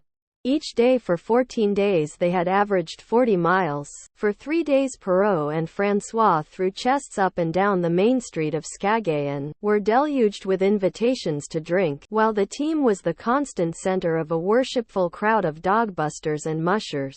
Then 3 or 4 Western bad men aspired to clean out the town, were riddled like pepper boxes for their pains, and public interest turned to other idols. Next came official orders. Francois called Buck to him, threw his arms around him, wept over him. And that was the last of Francois and Perrault. Like other men, they passed out of Buck's life for good. A Scotch half-breed took charge of him and his mates, and in company with a dozen other dog teams he started back over the weary trail to Dawson. It was no light running now, nor record time, but heavy toil each day, with a heavy load behind. For this was the mail train, carrying word from the world to the men who sought gold under the shadow of the pole. Buck did not like it, but he bore up well to the work, taking pride in it after the manner of Dave and Sol Lex, and seeing that his mates, whether they prided in it or not, did their fair share. It was a monotonous life, operating with machine-like regularity. One day was very like another. At a certain time each morning the cooks turned out, fires were built, and breakfast was eaten. Then, while some broke camp, others harnessed the dogs, and they were under way an hour or so before the darkness fell which gave warning of dawn. At night, camp was made. Some pitched the flies, others cut firewood and pine boughs for the beds, and still others carried water or ice for the cooks. Also, the dogs were fed. To them, this was the one feature of the day, though it was good to loaf around, after the fish was eaten, for an hour or so with the other dogs, of which there were 50 and odd. There were fierce fighters among them, but 3 battles with the fiercest brought Buck to mastery, so that when he bristled and showed his teeth they got out of his way. Best of all, perhaps, he loved to lie near the fire, hind legs crouched under him, 4 legs stretched out in front, head raised, and eyes blinking dreamily at the flames. Sometimes he thought of Judge Miller's big house in the sun-kissed Santa Clara Valley, and of the cement swimming tank, and Isabel, the Mexican hairless, and Toots, the Japanese pug, but oftener he remembered the man in the red sweater, the death of Curly, the great fight with Spitz, and the good things he had eaten or would like to eat. He was not homesick. The Sunland was very dim and distant, and such memories had no power over him. Far more potent were the memories of his heredity that gave things he had never seen before a seeming familiarity. The instincts, which were but the memories of his ancestors, become habits, which had lapsed in later days, and still later, in him, quickened and become alive again. Sometimes as he crouched there, blinking dreamily at the flames, it seemed that the flames were of another fire, and that as he crouched by this other fire he saw another and different man from the half-breed cook before him. This other man was shorter of leg and longer of arm, with muscles that were stringy and knotty rather than rounded and swelling. The hair of this man was long and matted, and his head slanted back under it from the eyes. He uttered strange sounds, and seemed very much afraid of the darkness, into which he peered continually, clutching in his hand, which hung midway between knee and foot, a stick with a heavy stone made fast to the end. He was all but naked, a ragged and fire-scorched skin hanging part way down his back, but on his body there was much hair, in some places, across the chest and shoulders and down the outside of the arms and thighs. It was matted into almost a thick fur. He did not stand erect, but with trunk inclined forward from the hips, on legs that bent at the knees. About his body there was a peculiar springiness, or resiliency, almost cat-like, and a quick alertness as of one who lived in perpetual fear of things seen and unseen. At other times this hairy man squatted by the fire with head between his legs and slept. On such occasions his elbows were on his knees, his hands clasped above his head as though to shed rain by the hairy arms. And beyond that fire, in the circling darkness, Buck could see many gleaming coals, 2 by 2, always 2 by 2, which he knew to be the eyes of great beasts of prey, and he could hear the crashing of their bodies through the undergrowth, and the noises they made in the night. And dreaming there by the Yukon bank, with lazy eyes blinking at the fire, these sounds and sights of another world would make the hair to rise along his back and stand on end across his shoulders and up his neck, till he whimpered low and suppressedly, or growled softly, and the half-breed cook shouted at him, "Hey, you Buck, wake up," whereupon the other world would vanish and the real world come into his eyes, and he would get up and yawn and stretch as though he had been asleep. It was a hard trip, with the mail behind them, and the heavy work wore them down. They were short of weight and in poor condition when they made Dawson, and should have had a 10 days or a week's rest at least. But in 2 days' time they dropped down the Yukon bank from the barracks, loaded with letters for the outside. The dogs were tired, the drivers grumbling, and to make matters worse, it snowed every day. This meant a soft trail, greater friction on the runners, and heavier pulling for the dogs. Yet the drivers were fair through it all, and did their best for the animals. Each night the dogs were attended to first. They ate before the drivers ate, and no man sought his sleeping robe till he had seen to the feet of the dogs he drove. Still, their strength went down. Since the beginning of the winter they had traveled 1,800 miles, dragging sleds the whole weary distance, and 1,800 miles will tell upon life of the toughest. Buck stood it, keeping his mates up to their work and maintaining discipline, though he, too, was very tired. Billy cried and whimpered regularly in his sleep each night. Joe was sourer than ever, and Sol Lex was unapproachable, blindside or other side. But it was Dave who suffered most of all. Something had gone wrong with him.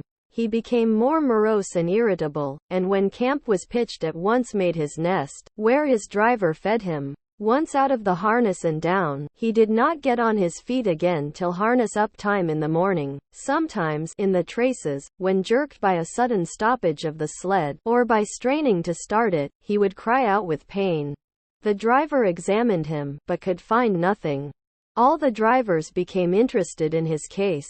They talked it over at mealtime, and over their last pipes before going to bed, and one night they held a consultation. He was brought from his nest to the fire and was pressed and prodded till he cried out many times. Something was wrong inside, but they could locate no broken bones, could not make it out. By the time Cashierbar was reached, he was so weak that he was falling repeatedly in the traces. The Scotch half-breed called a halt and took him out of the team, making the next dog, Sol Lex, fast to the sled.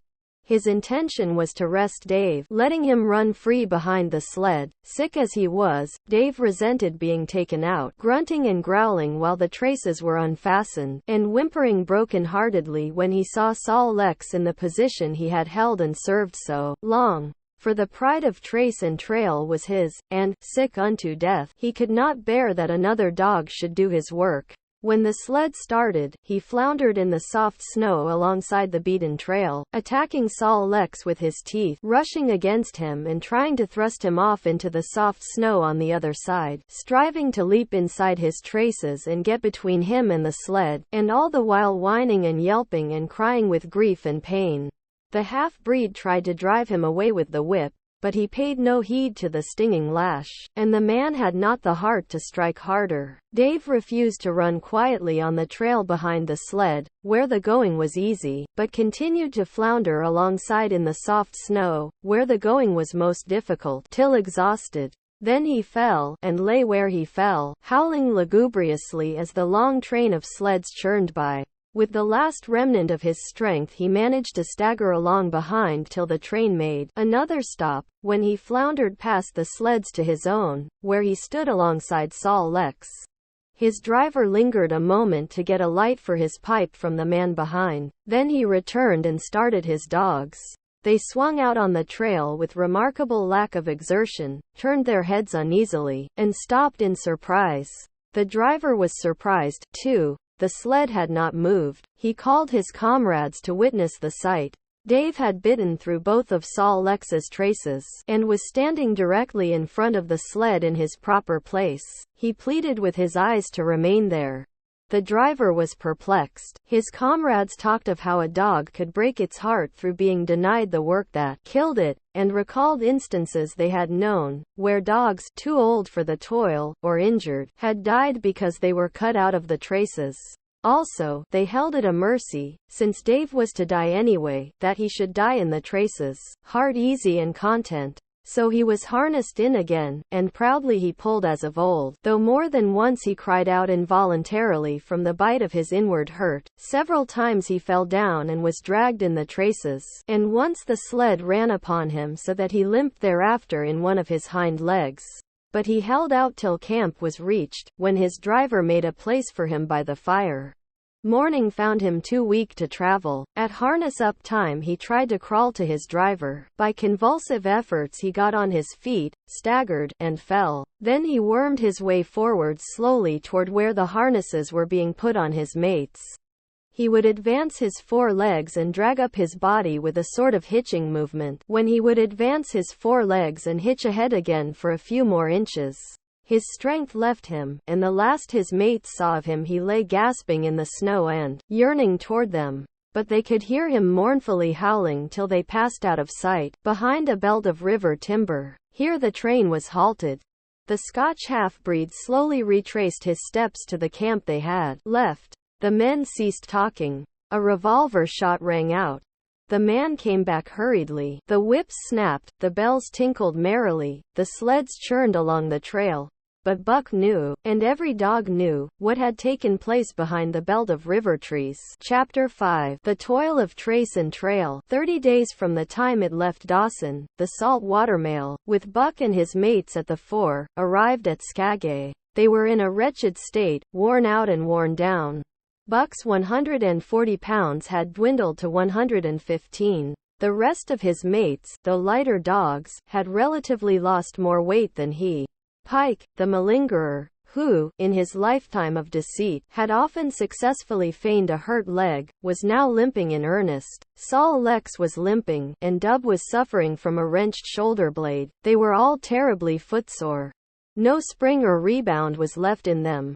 Their feet fell heavily on the trail, jarring their bodies and doubting the fatigue of a day's travel. There was nothing the matter with them except that they were dead tired. It was not the dead tiredness that comes through brief and excessive effort, from which recovery is a matter of hours, but it was the dead tiredness that comes through the slow and prolonged strength drainage of months of toil. There was no power of recuperation left, no reserve strength to call upon. It had been all used, the last least bit of it. Every muscle, every fiber, every cell, was tired, dead tired. And there was reason for it. In less than 5 months they had traveled 2,500 miles, during the last 1,800 of which they had had but 5 days' rest. When they arrived at Skagay they were apparently on their last legs. They could barely keep the traces taut, and on the downgrades just managed to keep out of the way of the sled. Mush on, poor sore feet, the driver encouraged them as they tottered down the main street of Skagay. Dis is de los. Den we get one long res. Eh? For sure. One bully long res. The drivers confidently expected a long stopover. Themselves, they had covered 1,200 miles with 2 days' rest, and in the nature of reason and common justice they deserved an interval of loafing. But so many were the men who had rushed into the Klondike, and so many were the sweethearts, wives, and kin that had not rushed in, that the congested mail was taking on alpine proportions. Also, there were official orders. Fresh batches of Hudson Bay dogs were to take the places of those worthless for the trail. The worthless ones were to be got rid of, and, since dogs count for little against dollars, they were to be sold. 3 days passed, by which time Buck and his mates found how really tired and weak they were. Then, on the morning of the 4th day, 2 men from the States came along and bought them, harness and all, for a song. The men addressed each other as Hal and Charles. Charles was a middle-aged, lightish-colored man, with weak and watery eyes and a mustache that twisted fiercely and vigorously up, giving the lie to the limply drooping lip it concealed. Hal was a youngster of 19 or 20, with a big Colt's revolver and a hunting knife strapped about him on a belt that fairly bristled with cartridges.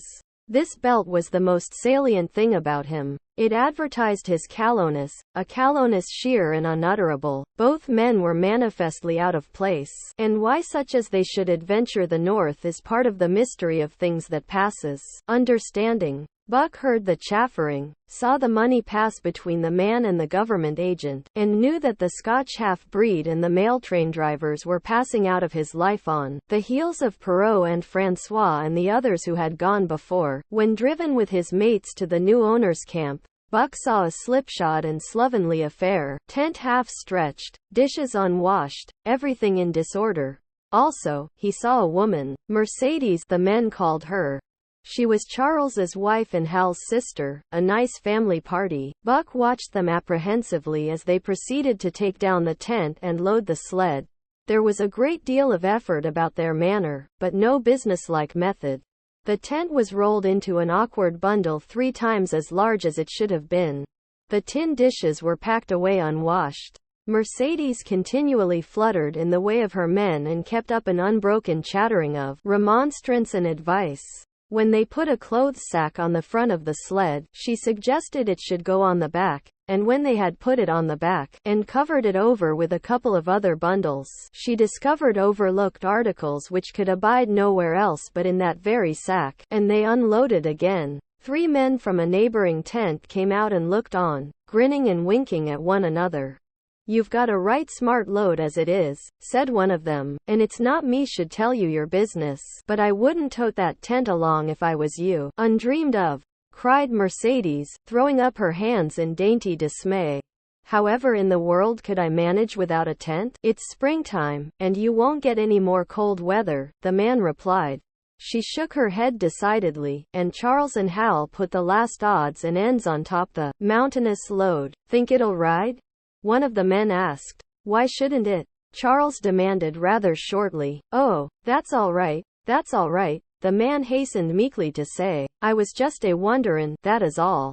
It seemed a mite top heavy. Charles turned his back and drew the lashings down as well as he could, which was not in the least well. And, of course the dogs can hike along all day with that contraption behind them, affirmed a second of the men. Certainly, said Hal, with freezing politeness, taking hold of the G-pole with one hand and swinging his whip from the other. Mush, he shouted. Mush on there. The dogs sprang against the breastbands, strained hard for a few moments, then relaxed. They were unable to move the sled. The lazy brutes, I'll show them, he cried, preparing to lash out at them with the whip. But Mercedes interfered, crying, "Oh, Hal, you mustn't," as she caught hold of the whip and wrenched it from him. The poor dears. Now you must promise you won't be harsh with them for the rest of the trip, or I won't go a step. Precious lot you know about dogs, her brother sneered. And I wish you'd leave me alone. They're lazy, I tell you. And you've got to whip them to get anything out of them. That's their way. You ask anyone. Ask one of those men. Mercedes looked at them imploringly, untold repugnance at sight of pain written in her pretty face. They're weak as water, if you want to know, came the reply from one of the men. Plumb tuckered out, that's what's the matter. They need a rest. Rest be blanked, said Hal, with his beardless lips, and Mercedes said, oh, in pain and sorrow at the oath. But she was a clannish creature, and rushed at once to the defense of her brother. Never mind that man, she said pointedly. You're driving our dogs, and you do what you think best with them. Again Hal's whip fell upon the dogs. They threw themselves against the breastbands, dug their feet into the packed snow, got down low to it, and put forth all their strength. The sled held as though it were an anchor. After 2 efforts, they stood still, panting. The whip was whistling savagely, when once more Mercedes interfered. She dropped on her knees before Buck, with tears in her eyes, and put her arms around his neck. You poor dears, she cried sympathetically, why don't you pull hard? Then, you wouldn't be whipped. Buck did not like her, but he was feeling too miserable to resist her, taking it as part of the day's miserable work. One of the onlookers, who had been clenching his teeth to suppress hot speech, now spoke up. It's not that I care a whoop what becomes of you, but for the dogs' sakes I just want to tell you, you can help them a mighty lot by breaking out that sled. The runners are froze fast. Throw your weight against the G-pole, right and left, and break it out. A third time the attempt was made, but this time, following the advice, Hal broke out the runners which had been frozen to the snow. The overloaded and unwieldy sled forged ahead, Buck and his mates struggling frantically under the rain of blows. 100 yards ahead the path turned and sloped steeply into the main street. It would have required an experienced man to keep the top-heavy sled upright, and Hal was not such a man. As they swung on the turn the sled went over, spilling half its load through the loose lashings. The dogs never stopped. The lightened sled bounded on its side behind them. They were angry because of the ill treatment they had received and the unjust load. Buck was raging. He broke into a run, the team following his lead.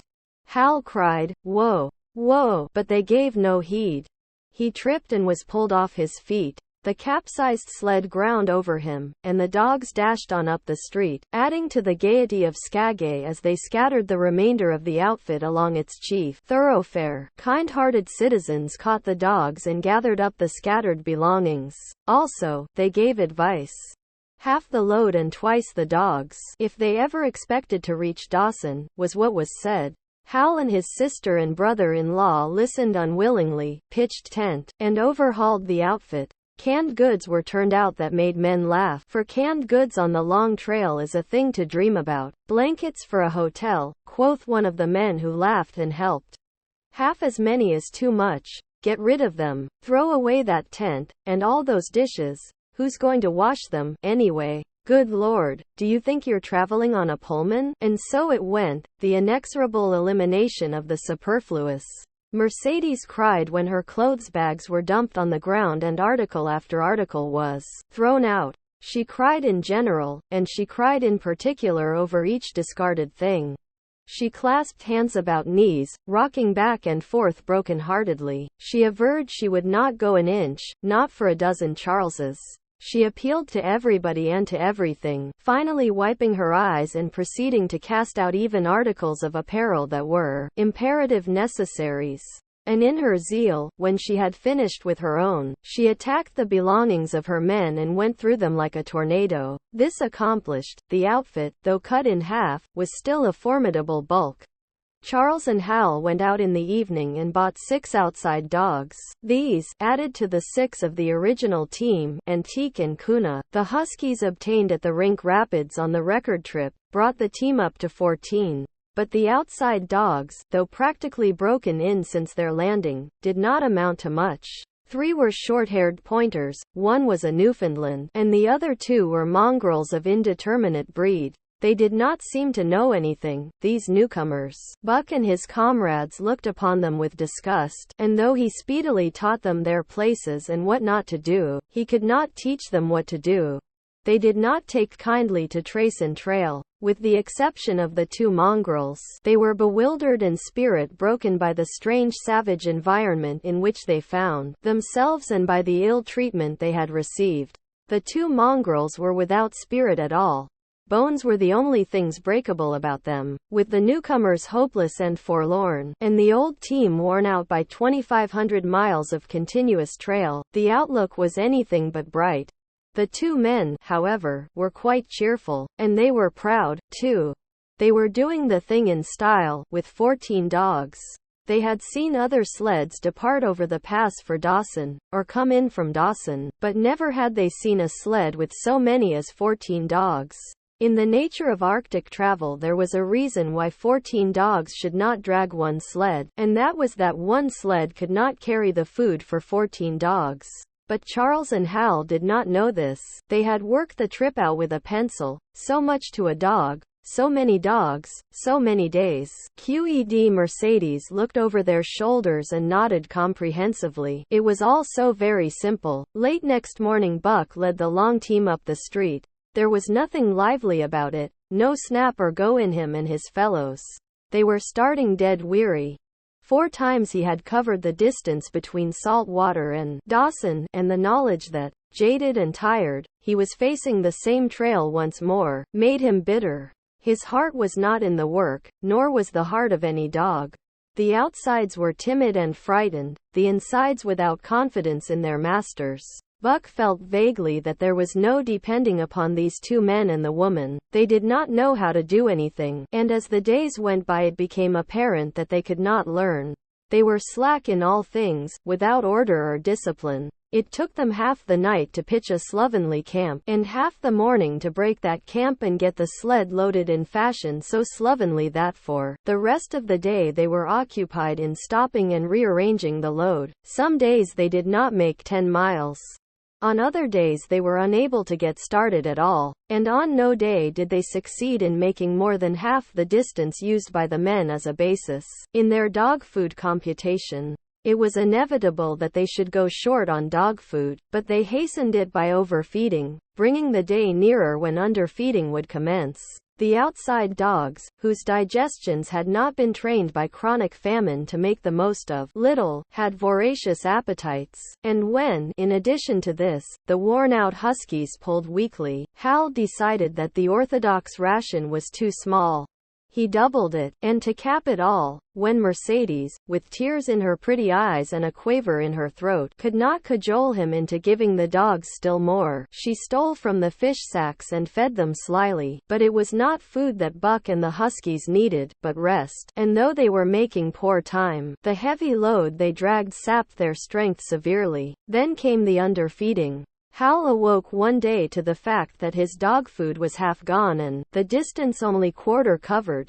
Further, that for love or money no additional dog food was to be obtained, so he cut down even the orthodox ration and tried to increase the day's travel. His sister and brother-in-law seconded him, but they were frustrated by their heavy outfit and their own incompetence.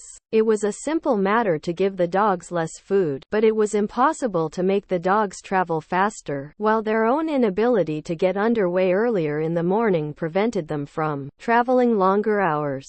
Not only did they not know how to work dogs, but they did not know how to work themselves. The first to go was Dub.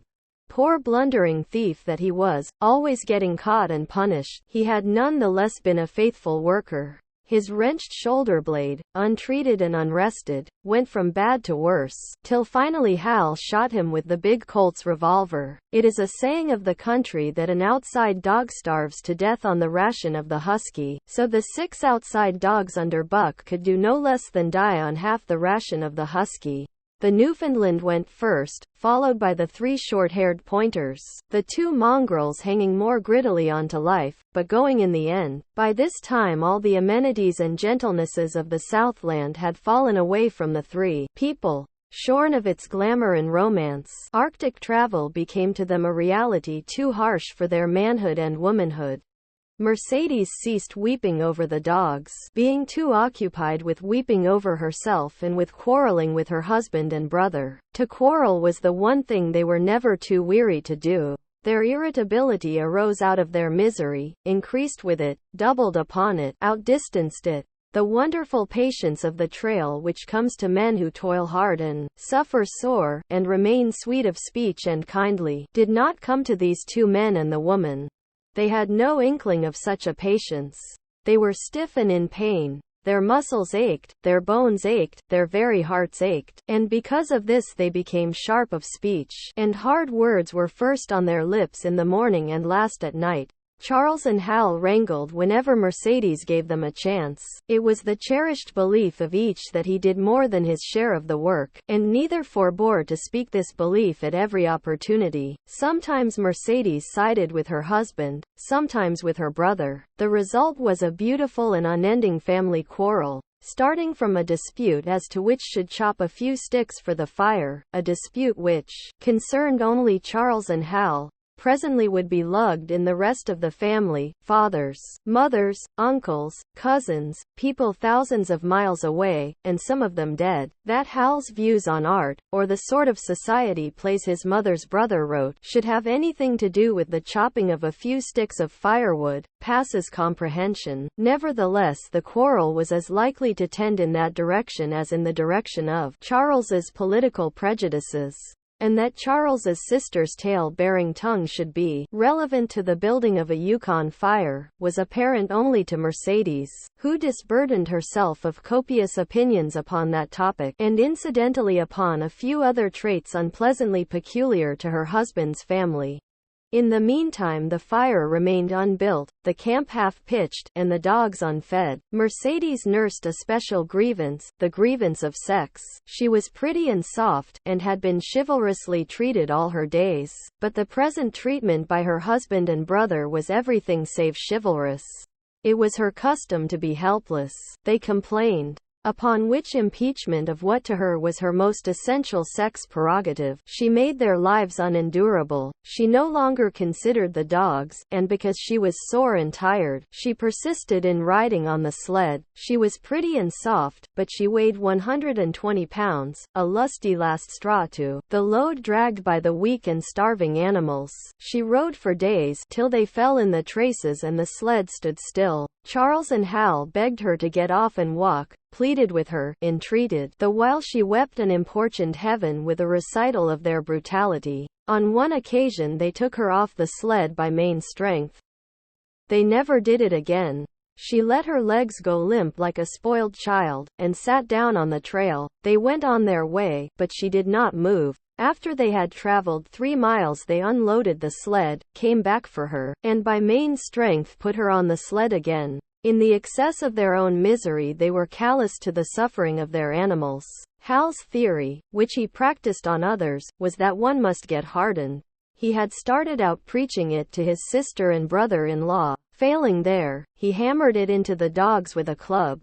At the 5 fingers the dog food gave out, and a toothless old squaw offered to trade them a few pounds of frozen horsehide for the Colt's revolver that kept the big hunting knife company at Hal's hip. A poor substitute for food was this hide, just as it had been stripped from the starved horses of the cattlemen 6 months back. In its frozen state it was more like strips of galvanized iron, and when a dog wrestled it into his stomach it thawed into thin and innutritious leathery strings and into a mass of short hair, irritating and indigestible. And through it all Buck staggered along at the head of the team as in a nightmare. He pulled when he could. When he could no longer pull, he fell down and remained down till blows from whip or club drove him to his feet again. All the stiffness and gloss had gone out of his beautiful furry coat. The hair hung down, limp and draggled, or matted with dried blood where Hal's club had bruised him. His muscles had wasted away to knotty strings, and the flesh pads had disappeared, so that each rib and every bone in his frame were outlined cleanly through the loose hide that was wrinkled in folds of emptiness. It was heartbreaking. Only Buck's heart was unbreakable. The man in the red sweater had proved that. As it was with Buck, so was it with his mates. They were perambulating skeletons. There were 7 altogether, including him. In their very great misery they had become insensible to the bite of the lash or the bruise of the club. The pain of the beating was dull and distant, just as the things their eyes saw and their ears heard seemed dull and distant. They were not half living, or quarter living. They were simply so many bags of bones in which sparks of life fluttered faintly. When a halt was made, they dropped down in the traces like dead dogs, and the spark dimmed and paled and seemed to go out. And when the club or whip fell upon them, the spark fluttered feebly up, and they tottered to their feet and staggered on. There came a day when Billy, the good-natured, fell and could not rise. Hal had traded off his revolver, so he took the axe and knocked Billy on the head as he lay in the traces, then cut the carcass out of the harness and dragged it to one side. Buck saw, and his mates saw, and they knew that this thing was very close to them. On the next day Kuna went, and but 5 of them remained. Joe, too far gone to be malignant, Pike, crippled and limping, only half conscious and not conscious enough longer to malinger, Sol Lex, the one-eyed, still faithful to the toil of trace and trail, and mournful in that he had so little strength with which to pull, Teak, who had not traveled so far that winter and who was now beaten more than the others because he was fresher, and Buck, still at the head of the team, but no longer enforcing discipline or striving to enforce it, blind with weakness half the time and keeping the trail by the loom of it and by the dim feel of his feet. It was beautiful spring weather, but neither dogs nor humans were aware of it. Each day the sun rose earlier and set later. It was dawn by 3 in the morning, and twilight lingered till 9 at night. The whole long day was a blaze of sunshine. The ghostly winter silence had given way to the great spring murmur of awakening life. This murmur arose from all the land, fraught with the joy of living. It came from the things that lived and moved again, things which had been as dead and which had not moved during the long months of frost. The sap was rising in the pines. The willows and aspens were bursting out in young buds. Shrubs and vines were putting on fresh garbs of green. Crickets sang in the nights, and in the days all manner of creeping, crawling things rustled forth into the sun. Partridges and woodpeckers were booming and knocking in the forest. Squirrels were chattering, birds singing, and overhead honked the wild fowl driving up from the south in cunning wedges that split the air. From every hill slope came the trickle of running water, the music of unseen fountains. All things were thawing, bending, snapping. The Yukon was straining to break loose the ice that bound it down. It ate away from beneath. The sun ate from above. Airholes formed, fissures sprang and spread apart, while thin sections of ice fell through bodily into the river. And amid all this bursting, rending, throbbing of awakening life, under the blazing sun and through the soft sighing breezes, like wayfarers to death, staggered the 2 men, the woman, and the huskies. With the dogs falling, Mercedes weeping and riding, Hal swearing innocuously, and Charles's eyes wistfully watering, they staggered into John Thornton's camp at the mouth of White River. When they halted, the dogs dropped down as though they had all been struck dead. Mercedes dried her eyes and looked at John Thornton. Charles sat down on a log to rest. He sat down very slowly and painstakingly, what of his great stiffness. Hal did the talking. John Thornton was whittling the last touches on an axe handle he had made from a stick of birch. He whittled and listened, gave monosyllabic replies, and, when it was asked, terse advice. He knew the breed, and he gave his advice in the certainty that it would not be followed. They told us up above that the bottom was dropping out of the trail and that the best thing for us to do was to lay over. Hal said in response to Thornton's warning to take no more chances on the rotten ice. They told us we couldn't make White River, and here we are. This last with a sneering ring of triumph in it. And they told you true, John Thornton answered. The bottom's likely to drop out at any moment. Only fools, with the blind luck of fools, could have made it. I tell you straight, I wouldn't risk my carcass on that ice for all the gold in Alaska. That's because you're not a fool, I suppose, said Hal. All the same, we'll go on to Dawson. He uncoiled his whip. Get up there, Buck. Hi. Get up there. Mush on. Thornton went on whittling. It was idle, he knew, to get between a fool and his folly, while 2 or 3 fools more or less would not alter the scheme of things. But the team did not get up at the command. It had long since passed into the stage where blows were required to rouse it. The whip flashed out, here and there, on its merciless errands. John Thornton compressed his lips. Sol Lex was the first to crawl to his feet. Teak followed. Joe came next, yelping with pain. Pike made painful efforts. Twice he fell over, when half up, and on the third attempt managed to rise. Buck made no effort. He lay quietly where he had fallen. The lash bit into him again and again, but he neither whined nor struggled. Several times Thornton started, as though to speak, but changed his mind. A moisture came into his eyes, and, as the whipping continued, he arose and walked irresolutely up and down. This was the first time Buck had failed, in itself a sufficient reason to drive Hal into a rage. He exchanged the whip for the customary club. Buck refused to move under the rain of heavier blows which now fell upon him. Like his mates, he barely able to get up, but, unlike them, he had made up his mind not to get up. He had a vague feeling of impending doom. This had been strong upon him when he pulled into the bank, and it had not departed from him. What of the thin and rotten ice he had felt under his feet all day? It seemed that he sensed disaster close at hand, out there ahead on the ice where his master was trying to drive him. He refused to stir. So greatly had he suffered, and so far gone was he, that the blows did not hurt much, and as they continued to fall upon him, the spark of life within flickered and went down. It was nearly out. He felt strangely numb. As though from a great distance, he was aware that he was being beaten. The last sensations of pain left him. He no longer felt anything, though very faintly he could hear the impact of the club upon his body. But it was no longer his body, it seemed so far away. And then, suddenly, without warning, uttering a cry that was inarticulate and more like the cry of an animal, John Thornton sprang upon the man who wielded the club. Hal was hurled backward, as though struck by a failing tree. Mercedes screamed. Charles looked on wistfully, wiped his watery eyes, but did not get up because of his stiffness. John Thornton stood over Buck, struggling to control himself, too convulsed with rage to speak. "If you strike that dog again, I'll kill you," he at last managed to say in a choking voice. "It's my dog," Hal replied, wiping the blood from his mouth as he came back. "Get out of my way, or I'll fix you. I'm going to Dawson." Thornton stood between him and Buck, and evinced no intention of getting out of the way.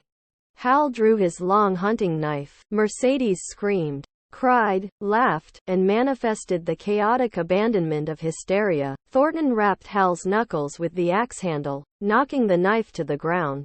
He rapped his knuckles again as he tried to pick it up. Then he stooped, picked it up himself, and with 2 strokes cut Buck's traces. Hal had no fight left in him. Besides, his hands were full with his sister, or his arms, rather, while Buck was too near dead to be of further use in hauling the sled. A few minutes later they pulled out from the bank and down the river. Buck heard them go and raised his head to see. Pike was leading, Sol Lex was at the wheel, and between were Joe and Teak. They were limping and staggering. Mercedes was riding the loaded sled. Hal guided at the G-pole, and Charles stumbled along in the rear. As Buck watched them, Thornton knelt beside him and with rough, kindly hands searched for broken bones. By the time his search had disclosed nothing more than many bruises and a state of terrible starvation, the sled was a quarter of a mile away. Dog and man watched it crawling along over the ice. Suddenly, they saw its back end drop down, as into a rut, and the G-pole, with Hal clinging to it, jerk into the air. Mercedes's scream came to their ears. They saw Charles turn and make one step to run back, and then a whole section of ice give way and dogs and humans disappear. A yawning hole was all that was to be seen. The bottom had dropped out of the trail. John Thornton and Buck looked at each other. "You poor devil," said John Thornton, and Buck licked his hand. Chapter 6. For the Love of a Man. When John Thornton froze his feet in the previous December, his partners had made him comfortable and left him to get well, going on themselves up the river to get out a raft of saw logs for Dawson. He was still limping slightly at the time he rescued Buck, but with the continued warm weather even the slight limp left him. And here, lying by the river bank through the long spring days, watching the running water, listening lazily to the songs of birds and the hum of nature, Buck slowly won back his strength. A rest comes very good after one has traveled 3,000 miles, and it must be confessed that Buck waxed lazy as his wounds healed, his muscles swelled out, and the flesh came back to cover his bones. For that matter, they were all loafing, Buck, John Thornton, and Skeet and Nig, waiting for the raft to come that was to carry them down to Dawson. Skeet was a little Irish setter who early made friends with Buck, who, in a dying condition, was unable to resent her first advances. She had the doctor trait which some dogs possess, and as a mother cat washes her kittens, so she washed and cleansed Buck's wounds regularly. Each morning after he had finished his breakfast, she performed her self-appointed task, till he came to look for her ministrations as much as he did for Thornton's. Nig, equally friendly, though less demonstrative, was a huge black dog, half bloodhound and half deerhound, with eyes that laughed and a boundless good nature. To Buck's surprise, these dogs manifested no jealousy toward him. They seemed to share the kindliness and largeness of John Thornton. As Buck grew stronger, they enticed him into all sorts of ridiculous games, in which Thornton himself could not forbear to join, and in this fashion Buck romped through his convalescence and into a new existence. Love, genuine passionate love, was his for the first time.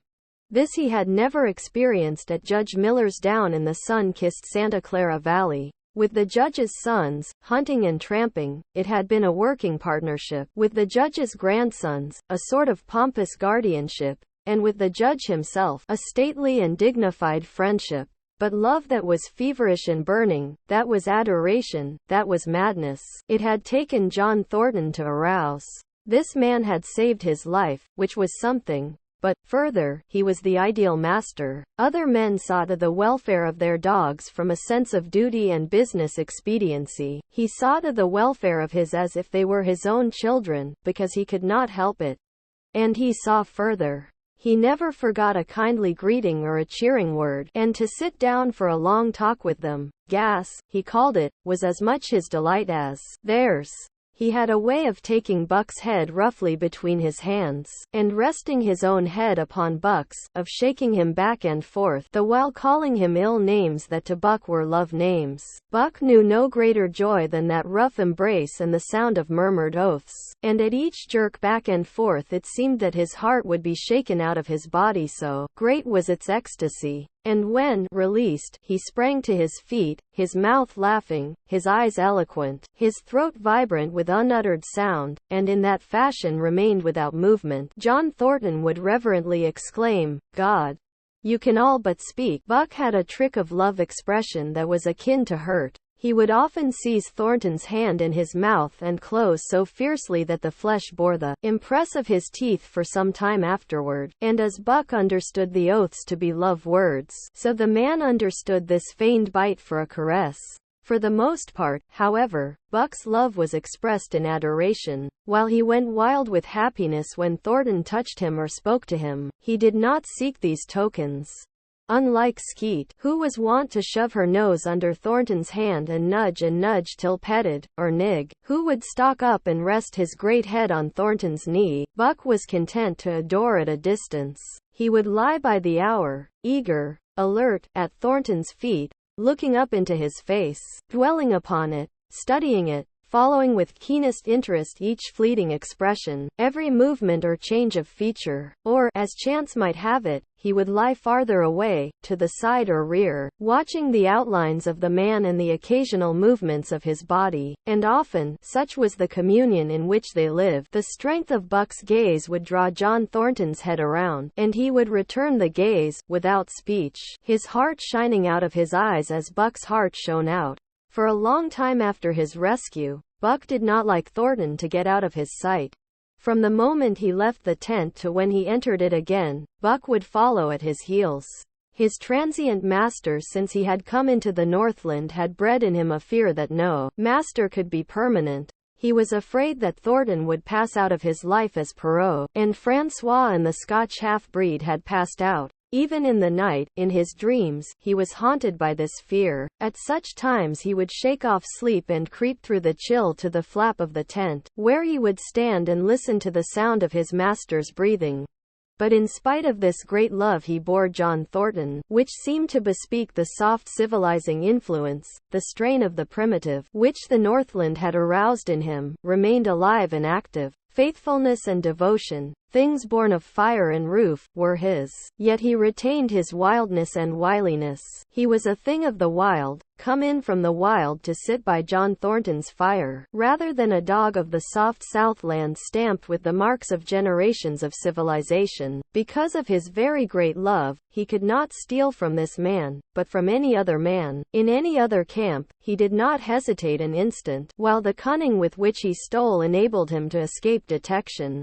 His face and body were scored by the teeth of many dogs, and he fought as fiercely as ever and more shrewdly. Skeet and Nig were too good-natured for quarreling. Besides, they belonged to John Thornton. But the strange dog, no matter what the breed or valor, swiftly acknowledged Buck's supremacy or found himself struggling for life with a terrible antagonist. And Buck was merciless. He had learned well the law of club and fang, and he never forewent an advantage or drew back from a foe he had started on the way to death. He had lessoned from Spitz, and from the chief fighting dogs of the police and mail, and knew there was no middle course. He must master or be mastered, while to show mercy was a weakness. Mercy did not exist in the primordial life. It was misunderstood for fear, and such misunderstandings made for death. Kill or be killed, eat or be eaten, was the law, and this mandate, down out of the depths of time, he obeyed. He was older than the days he had seen and the breaths he had drawn.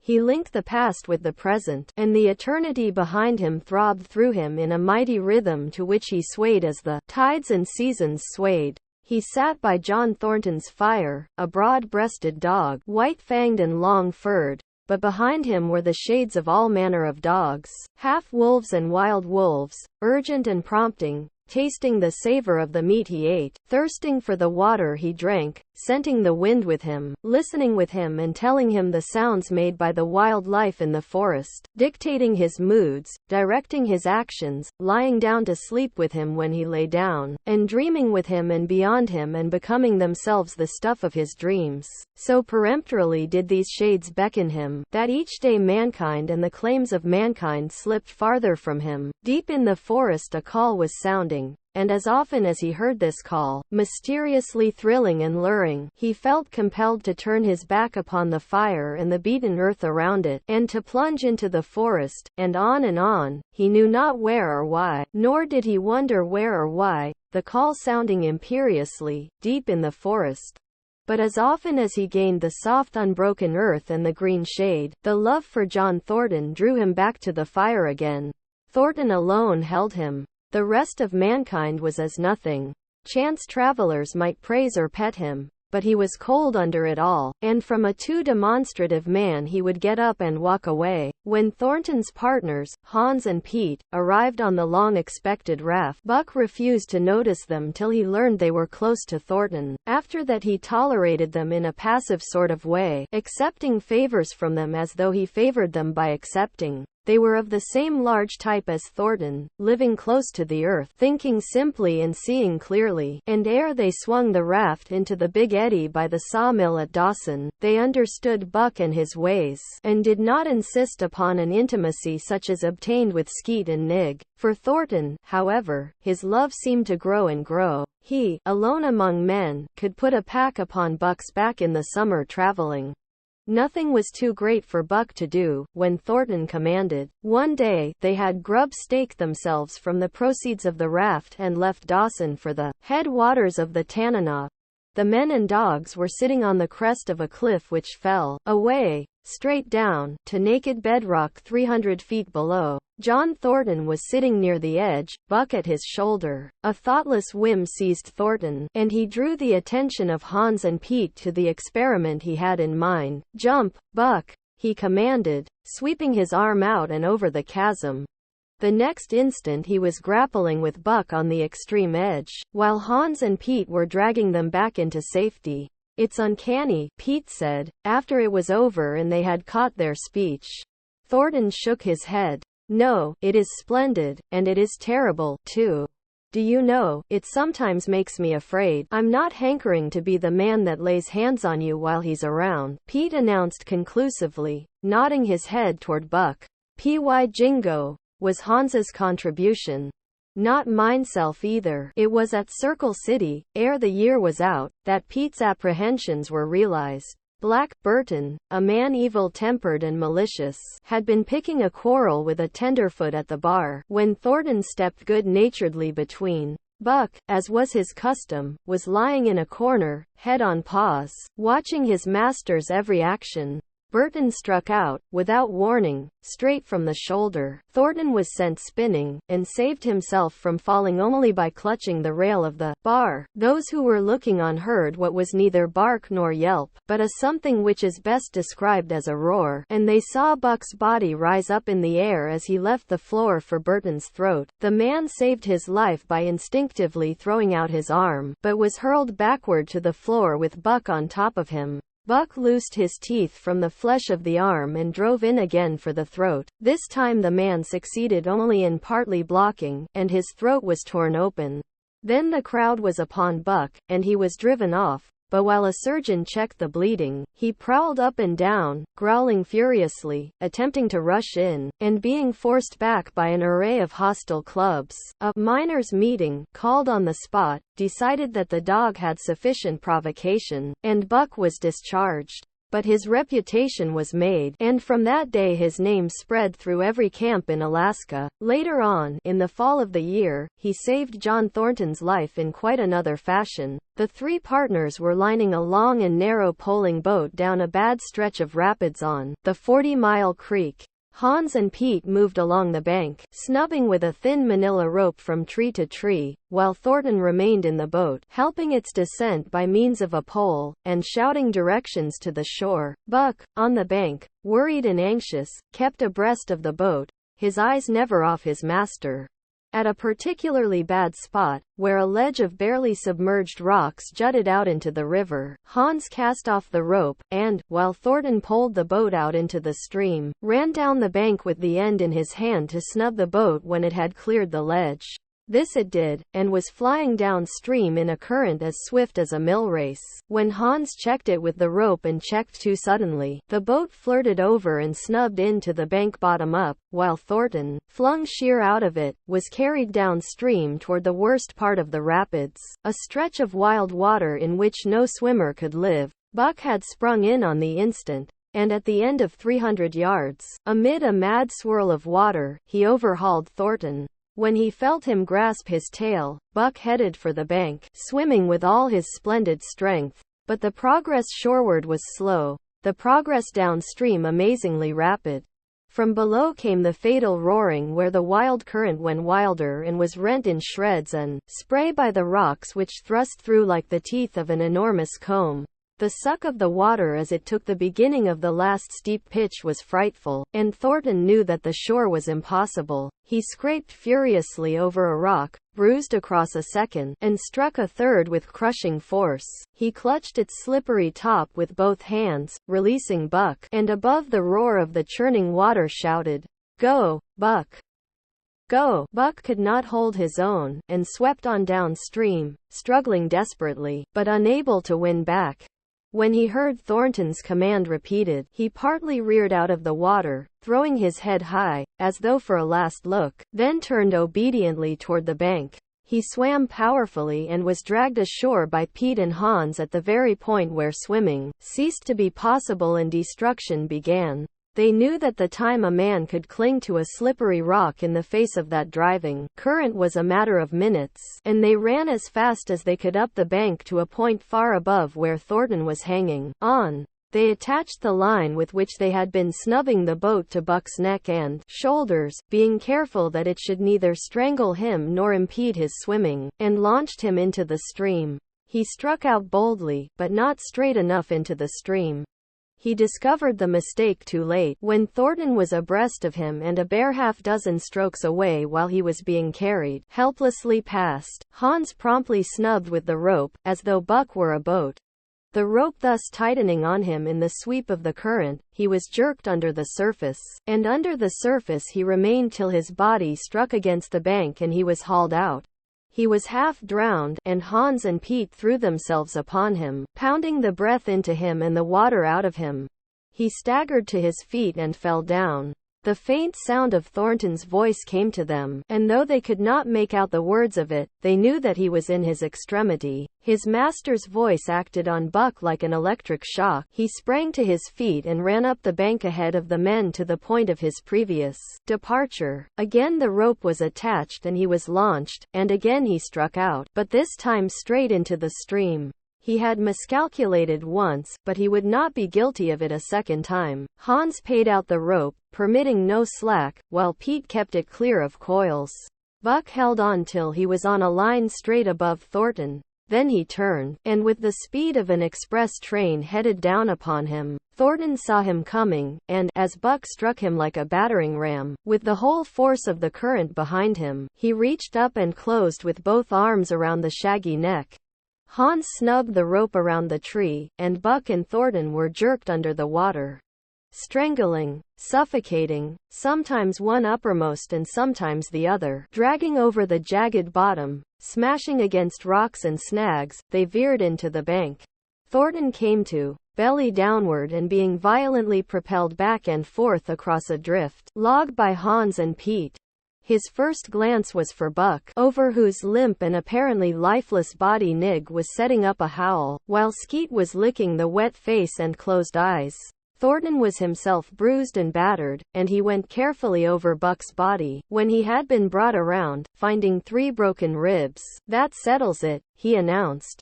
"We camp right here." And camp they did, till Buck's ribs knitted and he was able to travel. That winter, at Dawson, Buck performed another exploit, not so heroic, perhaps, but one that put his name many notches higher on the totem pole of Alaskan fame. This exploit was particularly gratifying to the 3 men, for they stood in need of the outfit which it furnished, and were enabled to make a long-desired trip into the Virgin East, where miners had not yet appeared. It was brought about by a conversation in the El Dorado saloon, in which men waxed boastful of their favorite dogs. Buck, because of his record, was the target for these men, and Thornton was driven stoutly to defend him. At the end of half an hour one man stated that his dog could start a sled with 500 pounds and walk off with it. A second bragged 600 for his dog, and a third, 700. "Pooh, pooh," said John Thornton. "Buck can start 1,000 pounds, and break it out? And walk off with it for 100 yards? Demanded Mathewson, a bonanza king, he of the 700 vaunt. "And break it out, and walk off with it for 100 yards, John Thornton said coolly. "Well," Mathewson said, slowly and deliberately, so that all could hear, "I've got $1,000 that says he can't. And there it is." So saying, he slammed a sack of gold dust of the size of a bologna sausage down upon the bar. Nobody spoke. Thornton's bluff, if bluff it was, had been called. He could feel a flush of warm blood creeping up his face. His tongue had tricked him. He did not know whether Buck could start 1,000 pounds. Half a ton. The enormousness of it appalled him. He had great faith in Buck's strength and had often thought him capable of starting such a load. but never, as now, had he faced the possibility of it. The eyes of a dozen men fixed upon him, silent and waiting. Further, he had no $1,000, nor had Hans or Pete. I've got a sled standing outside now, with 20 50-pound sacks of flour on it, Mathewson went on with brutal directness, so don't let that hinder you. Thornton did not reply. He did not know what to say. He glanced from face to face in the absent way of a man who has lost the power of thought and is seeking somewhere to find the thing that will start it going again. The face of Jim O'Brien, a Mastodon king and old-time comrade, caught his eyes. It was as a cue to him, seeming to rouse him to do what he would never have dreamed of doing. Can you lend me $1,000?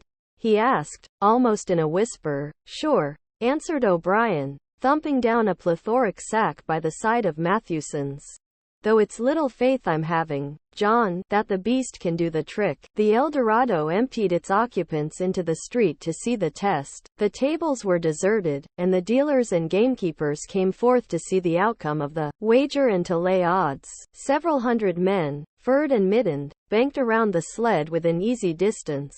Mathewson's sled, loaded with 1,000 pounds of flour, had been standing for a couple of hours, and in the intense cold, it was 60 below zero. The runners had frozen fast to the hard-packed snow. Men offered odds of 2 to 1 that Buck could not budge the sled. A quibble arose concerning the phrase, break out. O'Brien contended it was Thornton's privilege to knock the runners loose, leaving Buck to break it out from a dead standstill. Mathewson insisted that the phrase included breaking the runners from the frozen grip of the snow. A majority of the men who had witnessed the making of the bet decided in his favor, whereat the odds went up to 3 to 1 against Buck. There were no takers. Not a man believed him capable of the feat. Thornton had been hurried into the wager, heavy with doubt, and now that he looked at the sled itself, the concrete fact, with the regular team of 10 dogs curled up in the snow before it, the more impossible the task appeared. Mathewson waxed jubilant. 3 to 1, he proclaimed. I'll lay you another 1,000 at that figure, Thornton. What dey say? Thornton's doubt was strong in his face, but his fighting spirit was aroused. The fighting spirit that soars above odds, fails to recognize the impossible, and is deaf to all save the clamor for battle. He called Hans and Pete to him. Their sacks were slim, and with his own the three partners could rake together only $200. In the ebb of their fortunes, this sum was their total capital, yet they laid it unhesitatingly against Mathewson's 600. The team of 10 dogs was unhitched, and Buck, with his own harness, was put into the sled. He had caught the contagion of the excitement, and he felt that in some way he must do a great thing for John Thornton. Murmurs of admiration at his splendid appearance went up. He was in perfect condition, without an ounce of superfluous flesh, and the 150 pounds that he weighed were so many pounds of grit and virility. His furry coat shone with the sheen of silk. Down the neck and across the shoulders, his mane, in repose as it was, half bristled and seemed to lift with every movement, as though excessive vigor made each particular hair alive and active. The great breast and heavy forelegs were no more than in proportion with the rest of the body, where the muscles showed in tight rolls underneath the skin. Men felt these muscles and proclaimed them hard as iron, and the odds went down to 2 to 1. Gad, sir, stuttered a member of the latest dynasty, a king of the Skookum benches. I offer you 800 for him, sir, before the test, sir. 800 just as he stands. Thornton shook his head and stepped to Buck's side. You must stand off from him, Mathewson protested. Free play and plenty of room. The crowd fell silent. Only could be heard the voices of the gamblers vainly offering 2 to 1. Everybody acknowledged Buck a magnificent animal, but 20 50-pound sacks of flour bulked too large in their eyes for them to loosen their pouch strings. Thornton knelt down by Buck's side. He took his head in his 2 hands and rested cheek on cheek. He did not playfully shake him, as was his wont, or murmur soft love curses, but he whispered in his ear. As you love me, Buck. As you love me, was what he whispered. Buck whined with suppressed eagerness. The crowd was watching curiously. The affair was growing mysterious. It seemed like a conjuration. As Thornton got to his feet, Buck seized his mittened hand between his jaws, pressing in with his teeth and releasing slowly, half reluctantly. It was the answer, in terms, not of speech, but of love. Thornton stepped well back. "Now, Buck," he said. Buck tightened the traces, then slacked them for a matter of several inches. It was the way he had learned. "Gee." Thornton's voice rang out, sharp in the tense silence. Buck swung to the right, ending the movement in a plunge that took up the slack and with a sudden jerk arrested his 150 pounds. The load quivered, and from under the runners arose a crisp crackling. "Ha!" Thornton commanded. Buck duplicated the maneuver, this time to the left. The crackling turned into a snapping, the sled pivoting and the runners slipping and grating several inches to the side. The sled was broken out. Men were holding their breaths, intensely unconscious of the fact. "Now, mush!" Thornton's command cracked out like a pistol shot. Buck threw himself forward, tightening the traces with a jarring lunge. His whole body was gathered compactly together in the tremendous effort, the muscles writhing and knotting like live things under the silky fur. His great chest was low to the ground, his head forward and down, while his feet were flying like mad, the claws scarring the hard-packed snow in parallel grooves. The sled swayed and trembled, half started forward. One of his feet slipped, and one man groaned aloud. Then the sled lurched ahead in what appeared a rapid succession of jerks, though it never really came to a dead stop again. Half an inch, 2 inches.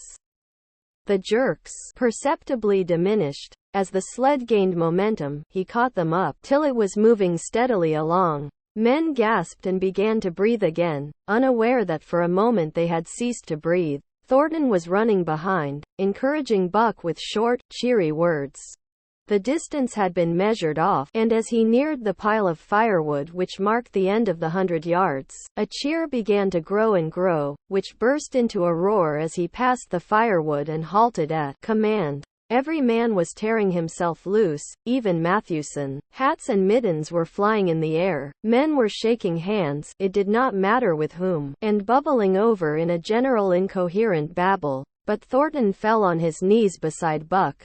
Head was against head, and he was shaking him back and forth. Those who hurried up heard him cursing Buck, and he cursed him long and fervently, and softly and lovingly. "Gad, sir! Gad, sir!" spluttered the Skookum Bench King. "I'll give you 1,000 for him." "Sir, 1,000. Sir, 1,200, sir." Thornton rose to his feet. His eyes were wet. The tears were streaming frankly down his cheeks. "Sir," he said to the Skookum Bench King. "No, sir. You can go to hell, sir. It's the best I can do for you, sir." Buck seized Thornton's hand in his teeth. Thornton shook him back and forth. As though animated by a common impulse, the onlookers drew back to a respectful distance. Nor were they again indiscreet enough to interrupt. Chapter 7. The sounding of the call. When Buck earned $1,600 in 5 minutes for John Thornton, he made it possible for his master to pay off certain debts and to journey with his partners into the East after a fabled lost mine, the history of which was as old as the history of the country. Many men had sought it. Few had found it, and more than a few there were who had never returned from the quest. This lost mine was steeped in tragedy and shrouded in mystery. No one knew of the first man. The oldest tradition stopped before it got back to him. From the beginning there had been an ancient and ramshackle cabin. Dying men had sworn to it, and to the mine the site of which it marked, clinching their testimony with nuggets that were unlike any known grade of gold in the Northland. But no living man had looted this treasure house, and the dead were dead. Wherefore John Thornton and Pete and Hans, with Buck and half a dozen other dogs, faced into the east on an unknown trail to achieve where men and dogs as good as themselves had failed. They sledded 70 miles up the Yukon, swung to the left into the Stewart River, past the Mayo and the McQuestion, and held on until the Stewart itself became a streamlet, threading the upstanding peaks which mark the backbone of the continent. John Thornton asked little of man or nature.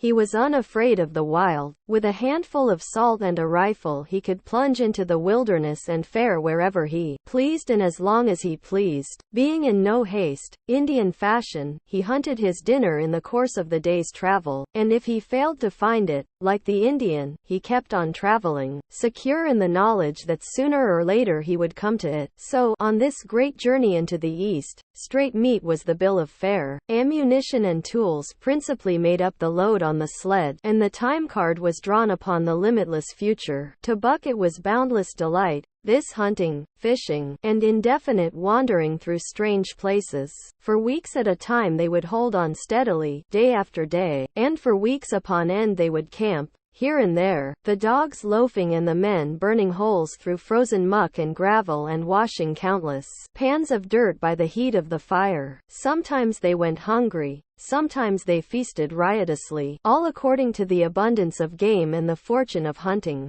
Summer arrived, and dogs and men packed on their backs, rafted across blue mountain lakes, and descended or ascended unknown rivers in slender boats whipsawed from the standing forest. The months came and went, and back and forth they twisted through the uncharted vastness, where no men were and yet where men had been if the lost cabin were true. They went across divides in summer blizzards, shivered under the midnight sun on naked mountains between the timberline and the eternal snows, dropped into summer valleys amid swarming gnats and flies, and in the shadows of glaciers picked strawberries and flowers as ripe and fair as any the Southland could boast. In the fall of the year they penetrated a weird lake country, sad and silent, where wild fowl had been, but where then there was no life nor sign of life, only the blowing of chill winds, the forming of ice in sheltered places, and the melancholy rippling of waves on lonely beaches. And through another winter they wandered on the obliterated trails of men who had gone before. Once, they came upon a path blazed through the forest, an ancient path, and the lost cabin seemed very near. But the path began nowhere and ended nowhere, and it remained mystery, as the man who made it and the reason he made it remained mystery. Another time they chanced upon the time-graven wreckage of a hunting lodge, and amid the shreds of rotted blankets John Thornton found a long-barreled flintlock. He knew it for a Hudson Bay Company gun of the young days in the Northwest, when such a gun was worth its height in beaver skins packed flat, and that was all. No hint as to the man who in an early day had reared the lodge and left the gun among the blankets. Spring came on once more, and at the end of all their wandering they found, not the lost cabin, but a shallow placer in a broad valley where the gold showed like yellow butter across the bottom of the washing pan. They sought no farther. Each day they worked earned them thousands of dollars in clean dust and nuggets, and they worked every day. The gold was sacked in moosehide bags, 50 pounds to the bag, and piled like so much firewood outside the Spruce Bough Lodge. Like giants they toiled, days flashing on the heels of days like dreams as they heaped the treasure up. There was nothing for the dogs to do, save the hauling in of meat now and again that Thornton killed, and Buck spent long hours musing by the fire. The vision of the short-legged hairy man came to him more frequently, now that there was little work to be done, and often, blinking by the fire, Buck wandered with him in that other world which he remembered. The salient thing of this other world seemed fear. When he watched the hairy man sleeping by the fire, head between his knees and hands clasped above, Buck saw that he slept restlessly, with many starts and awakenings, at which times he would peer fearfully into the darkness and fling more wood upon the fire. Did they walk by the beach of a sea, where the hairy man gathered shellfish and ate them as he gathered? It was with eyes that roved everywhere for hidden danger and with legs prepared to run like the wind at its first appearance. Through the forest they crept noiselessly, Buck at the hairy man's heels, and they were alert and vigilant, the pair of them, ears twitching and moving and nostrils quivering, for the man heard and smelled as keenly as Buck. The hairy man could spring up into the trees and travel ahead as fast as on the ground, swinging by the arms from limb to limb, sometimes a dozen feet apart, letting go and catching, never falling, never missing his grip. In fact, he seemed as much at home among the trees as on the ground, and Buck had memories of nights of vigil spent beneath trees wherein the hairy man roosted, holding on tightly as he slept. and closely akin to the visions of the hairy man was the call still sounding in the depths of the forest. It filled him with a great unrest and strange desires. It caused him to feel a vague, sweet gladness, and he was aware of wild yearnings and stirrings for he knew not what. Sometimes he pursued the call into the forest, looking for it as though it were a tangible thing, barking softly or defiantly, as the mood might dictate. He would thrust his nose into the cool wood moss, or into the black soil where long grasses grew, and snort with joy at the fat earth smells, or he would crouch for hours, as if in concealment, behind fungus-covered trunks of fallen trees, wide-eyed and wide-eared to all that moved and sounded about him. It might be, lying thus, that he hoped to surprise this call he could not understand. But he did not know why he did these various things. He was impelled to do them, and did not reason about them at all. Irresistible impulses seized him. He would be lying in camp, dozing lazily in the heat of the day, when suddenly his head would lift and his ears cock up, intent and listening, and he would spring to his feet and dash away, and on, for hours, through the forest aisles and across the open spaces where the niggerheads bunched.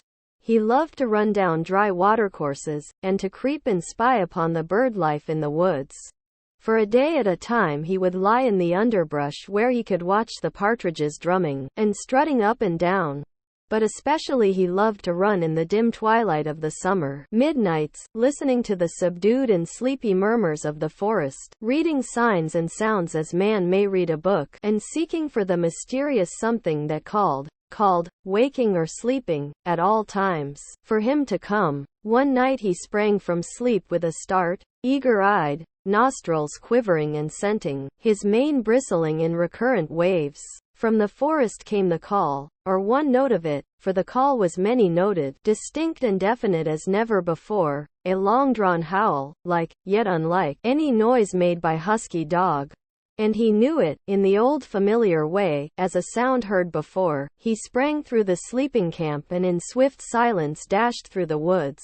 As he drew closer to the cry he went more slowly, with caution in every movement, till he came to an open place among the trees, and looking out saw, erect on haunches, with nose pointed to the sky, a long, lean, timber wolf. He had made no noise, yet it ceased from its howling and tried to sense his presence.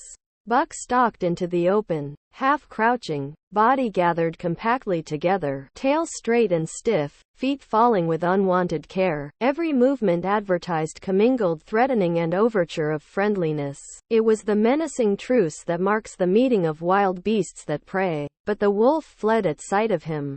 He followed, with wild leapings, in a frenzy to overtake. He ran him into a blind channel, in the bed of the creek where a timber jam barred the way. The wolf whirled about, pivoting on his hind legs after the fashion of Joe and of all cornered, husky dogs, snarling and bristling, clipping his teeth together in a continuous and rapid succession of snaps. Buck did not attack, but circled him about and hedged him in with friendly advances.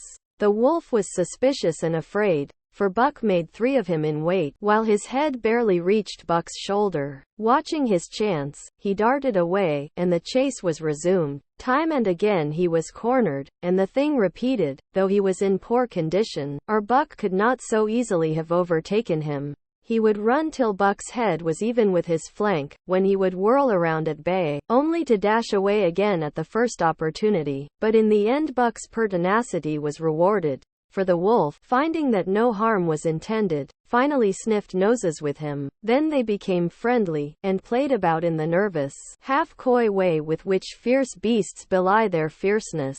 After some time of this the wolf started off at an easy lope in a manner that plainly showed he was going somewhere. He made it clear to Buck that he was to come, and they ran side by side through the somber twilight, straight up the creek bed, into the gorge from which it issued, and across the bleak divide where it took its rise. On the opposite slope of the watershed they came down into a level country where were great stretches of forest and many streams, and through these great stretches they ran steadily, hour after hour, the sun rising higher and the day growing warmer. Buck was wildly glad. He knew he was at last answering the call, running by the side of his wood brother toward the place from where the call surely came. Old memories were coming upon him fast, and he was stirring to them as of old he stirred to the realities of which they were the shadows.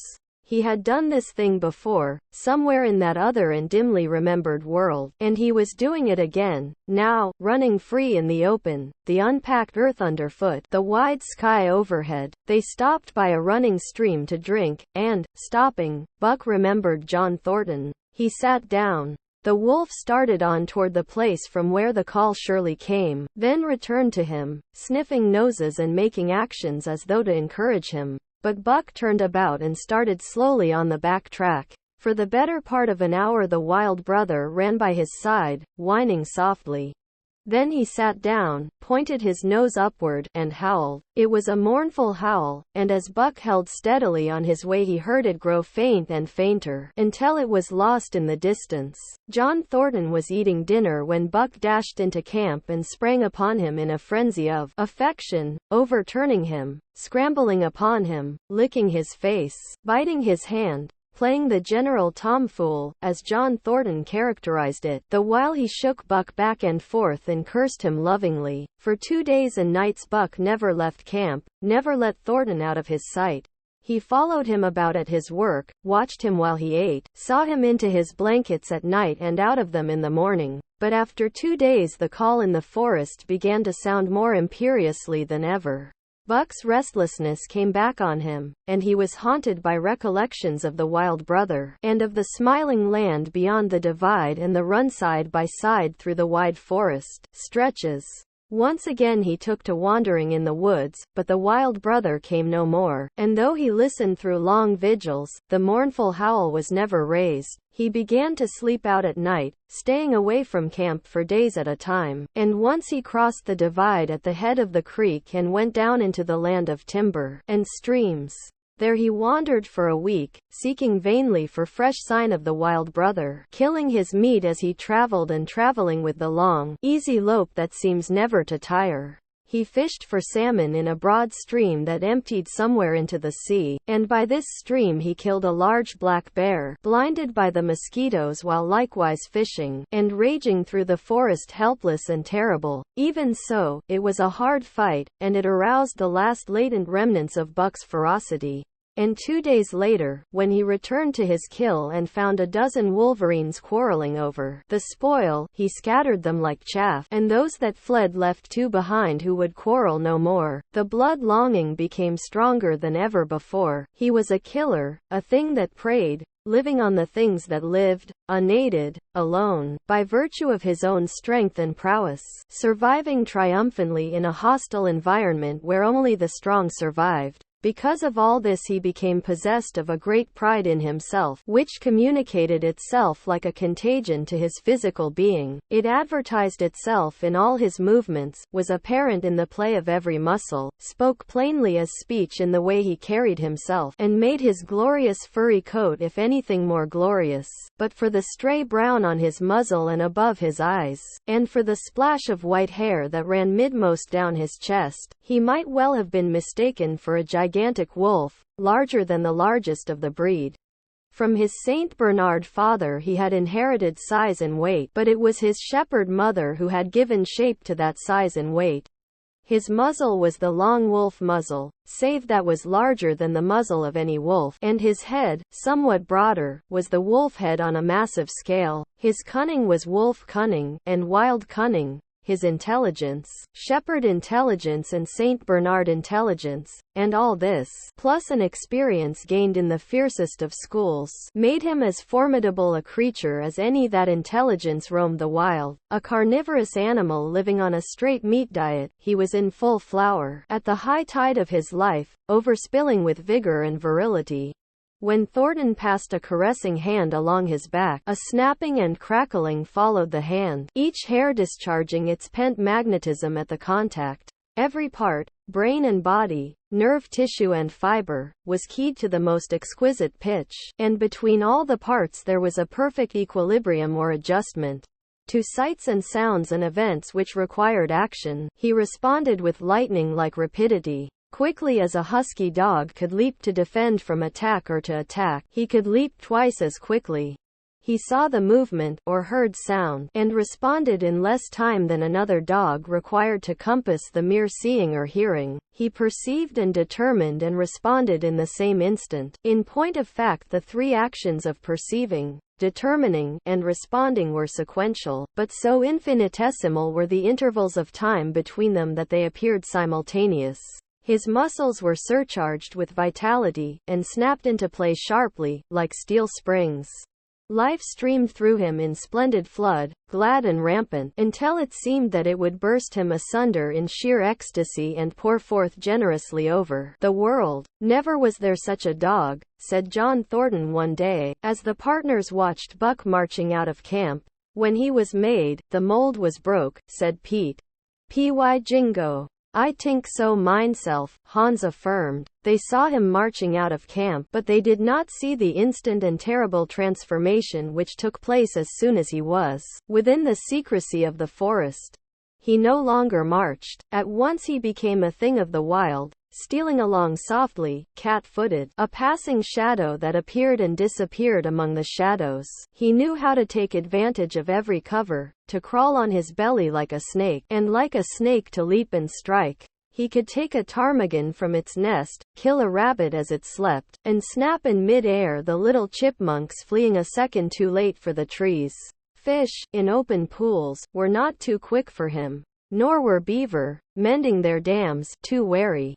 He killed to eat, not from wantonness, but he preferred to eat what he killed himself. So a lurking humor ran through his deeds, and it was his delight to steal upon the squirrels, and, when he all but had them, to let them go, chattering in mortal fear to the treetops.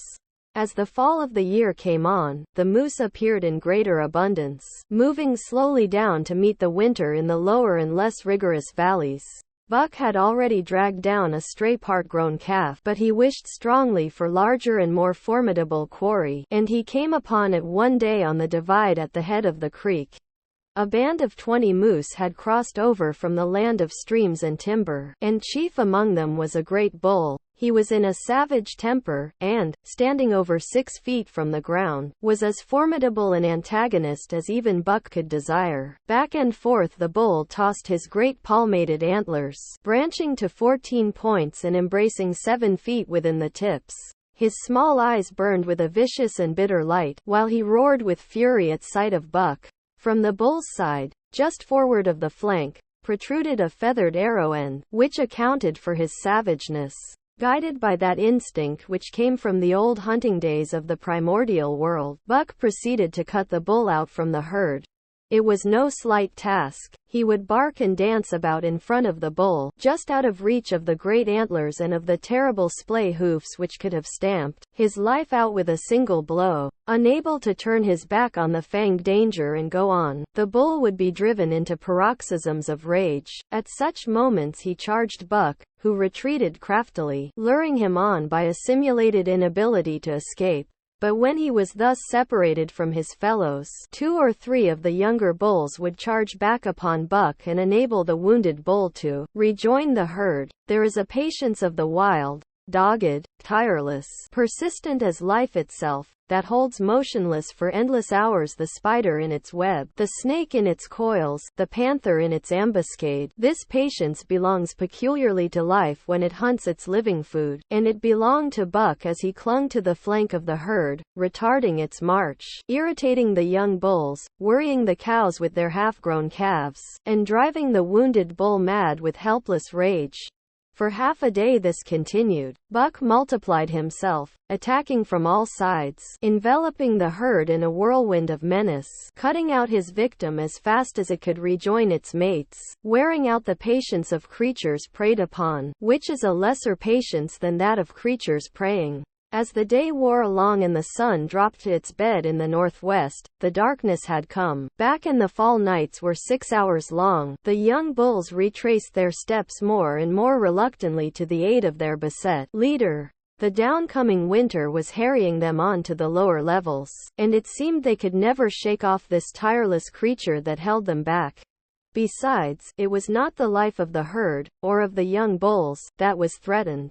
The life of only one member was demanded, which was a remoter interest than their lives, and in the end they were content to pay the toll. As twilight fell, the old bull stood with lowered head, watching his mates, the cows he had known, the calves he had fathered, the bulls he had mastered, as they shambled on at a rapid pace through the fading light. He could not follow, for before his nose leapt the merciless fanged terror that would not let him go. 300 weight, more than half a ton he weighed. He had lived a long, strong life, full of fight and struggle, and at the end he faced death at the teeth of a creature whose head did not reach beyond his great knuckled knees. From then on, night and day, Buck never left his prey, never gave it a moment's rest, never permitted it to browse the leaves of trees or the shoots of young birch and willow, nor did he give the wounded bull opportunity to slake his burning thirst in the slender, trickling streams they crossed. Often, in desperation, he burst into long stretches of flight. At such times Buck did not attempt to stay him, but loped easily at his heels, satisfied with the way the game was played, lying down when the moose stood still, attacking him fiercely when he strove to eat or drink. The great head drooped more and more under its tree of horns, and the shambling trot grew weak and weaker. He took to standing for long periods, with nose to the ground and dejected ears dropped limply, and Buck found more time in which to get water for himself and in which to rest. At such moments, panting with red lolling tongue and with eyes fixed upon the big bull, it appeared to Buck that a change was coming over the face of things. He could feel a new stir in the land. As the moose were coming into the land, other kinds of life were coming in. Forest and stream and air seemed palpitant with their presence. The news of it was borne in upon him, not by sight, or sound, or smell, but by some other and subtler sense. He heard nothing, saw nothing, yet knew that the land was somehow different, that through its strange things were afoot and ranging, and he resolved to investigate after he had finished the business in hand. At last, at the end of the 4th day, he pulled the great moose down. For a day and a night he remained by the kill, eating and sleeping, turn and turn about. Then, rested, refreshed and strong, he turned his face toward Camp and John Thornton. He broke into the long easy lope, and went on, hour after hour, never at loss for the tangled way, heading straight home through strange country with a certitude of direction that put man and his magnetic needle to shame.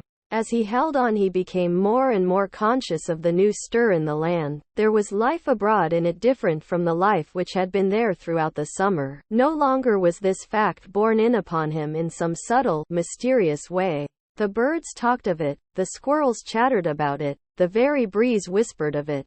Several times he stopped and drew in the fresh morning air in great sniffs, reading a message which made him leap on with greater speed. He was oppressed with a sense of calamity happening, if it were not calamity already happened, and as he crossed the last watershed and dropped down into the valley toward camp, he proceeded with greater caution. 3 miles away he came upon a fresh trail that sent his neck hair rippling and bristling. It led straight toward Camp and John Thornton. Buck hurried on, swiftly and stealthily, every nerve straining and tense, alert to the multitudinous details which told a story, all but the end.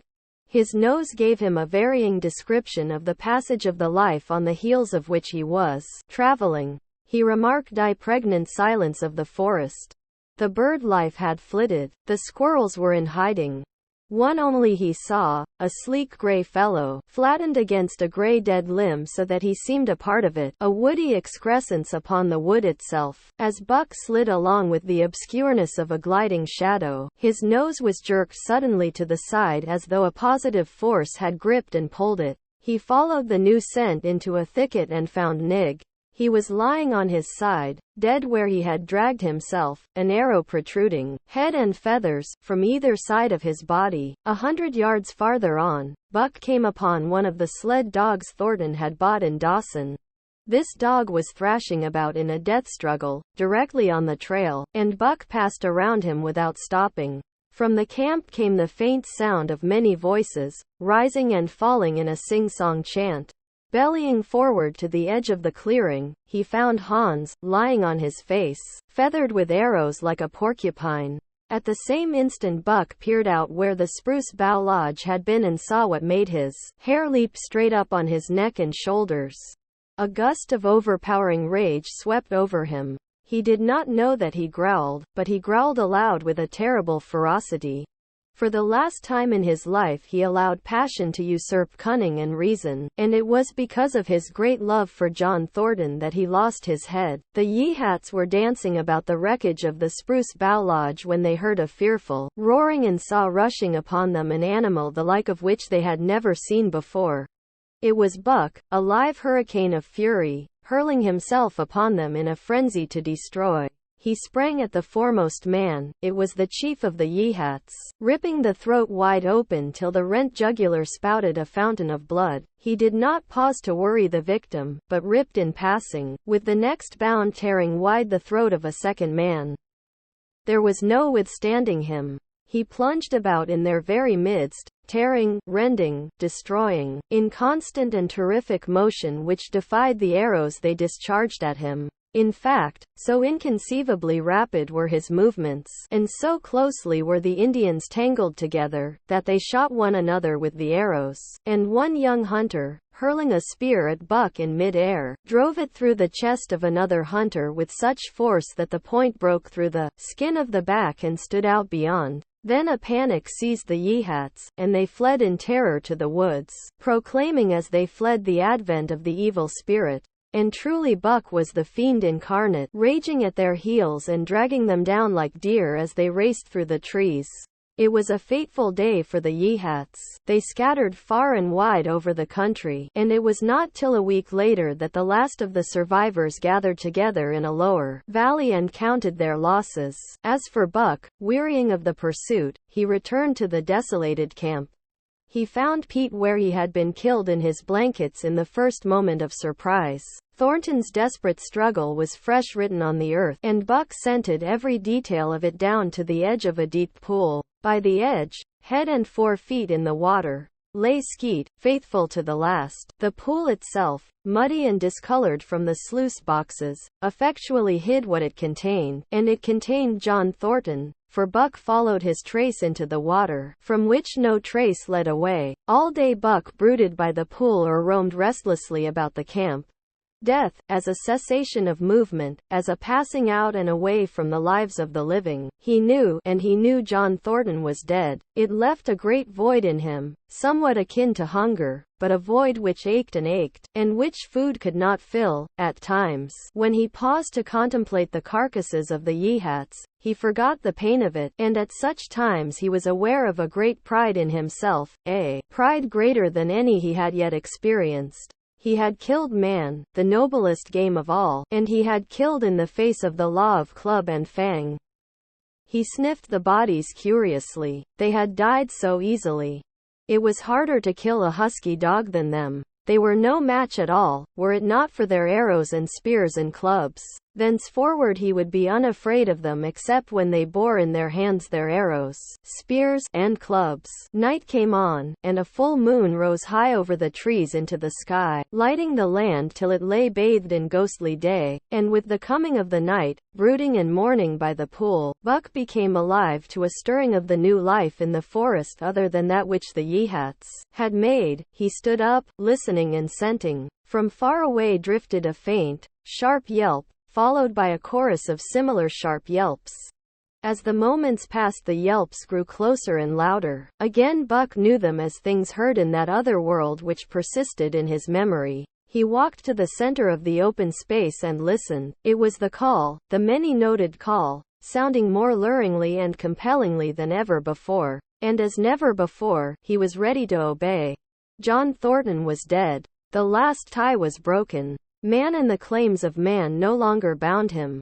Hunting their living meat, as the Yehats were hunting it, on the flanks of the migrating moose, the wolf pack had at last crossed over from the land of streams and timber and invaded Buck's valley. Into the clearing where the moonlight streamed, they poured in a silvery flood, and in the center of the clearing stood Buck, motionless as a statue, waiting their coming. They were awed, so still and large he stood, and a moment's pause fell, till the boldest one leapt straight for him.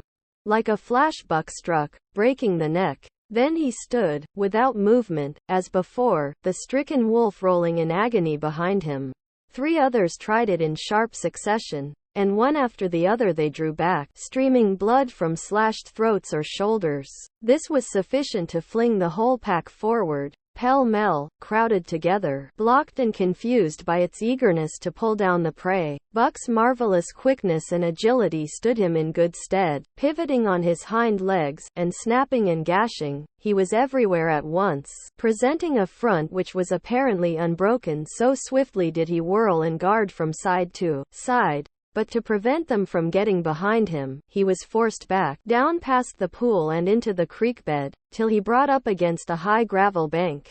He worked along to a right angle in the bank which the men had made in the course of mining, and in this angle he came to bay, protected on three sides and with nothing to do but face the front. And so well did he face it, that at the end of half an hour the wolves drew back discomfited. The tongues of all were out and lolling, the white fangs showing cruelly white in the moonlight.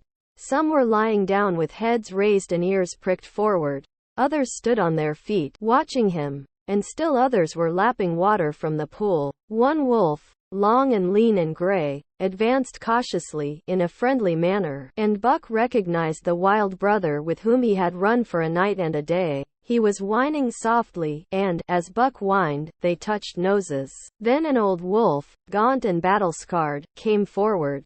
Buck writhed his lips into the preliminary of a snarl, but sniffed noses with him, whereupon the old wolf sat down, pointed nose at the moon, and broke out the long wolf howl. The others sat down and howled. And now the call came to Buck in unmistakable accents. He, too, sat down and howled. This over, he came out of his angle and the pack crowded around him, sniffing in half-friendly, half-savage manner. The leaders lifted the yelp of the pack and sprang away into the woods. The wolves swung in behind, yelping in chorus. And Buck ran with them, side by side with the wild brother, yelping as he ran. And here may well end the story of Buck. The years were not many when the Yehats noted a change in the breed of timber wolves, for some were seen with splashes of brown on head and muzzle, and with a rift of white centering down the chest. But more remarkable than this, the Yehats tell of a ghost dog that runs at the head of the pack. They are afraid of this ghost dog, for it has cunning greater than they, stealing from their camps in fierce winters, robbing their traps, slaying their dogs, and defying their bravest hunters. Nay, the tale grows worse. Hunters there are who fail to return to the camp, and hunters there have been whom their tribesmen found with throats slashed cruelly open and with wolf prints about them in the snow greater than the prints of any wolf.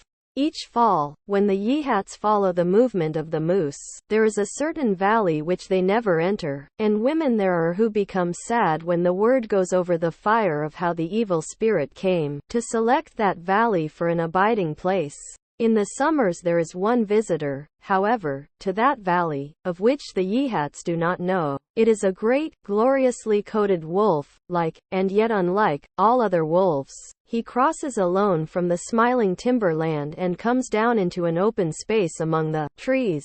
Here a yellow stream flows from rotted moosehide sacks and sinks into the ground, with long grasses growing through it and vegetable mold overrunning it and hiding its yellow from the sun. And here he muses for a time, howling once, long and mournfully, ere he departs.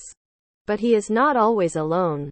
When the long winter nights come on and the wolves follow their meat into the lower valleys, he may be seen running at the head of the pack through the pale moonlight or glimmering borealis, leaping gigantic above his fellows, his great throat a bellow as he sings a song of the younger world, which is the song of the pack.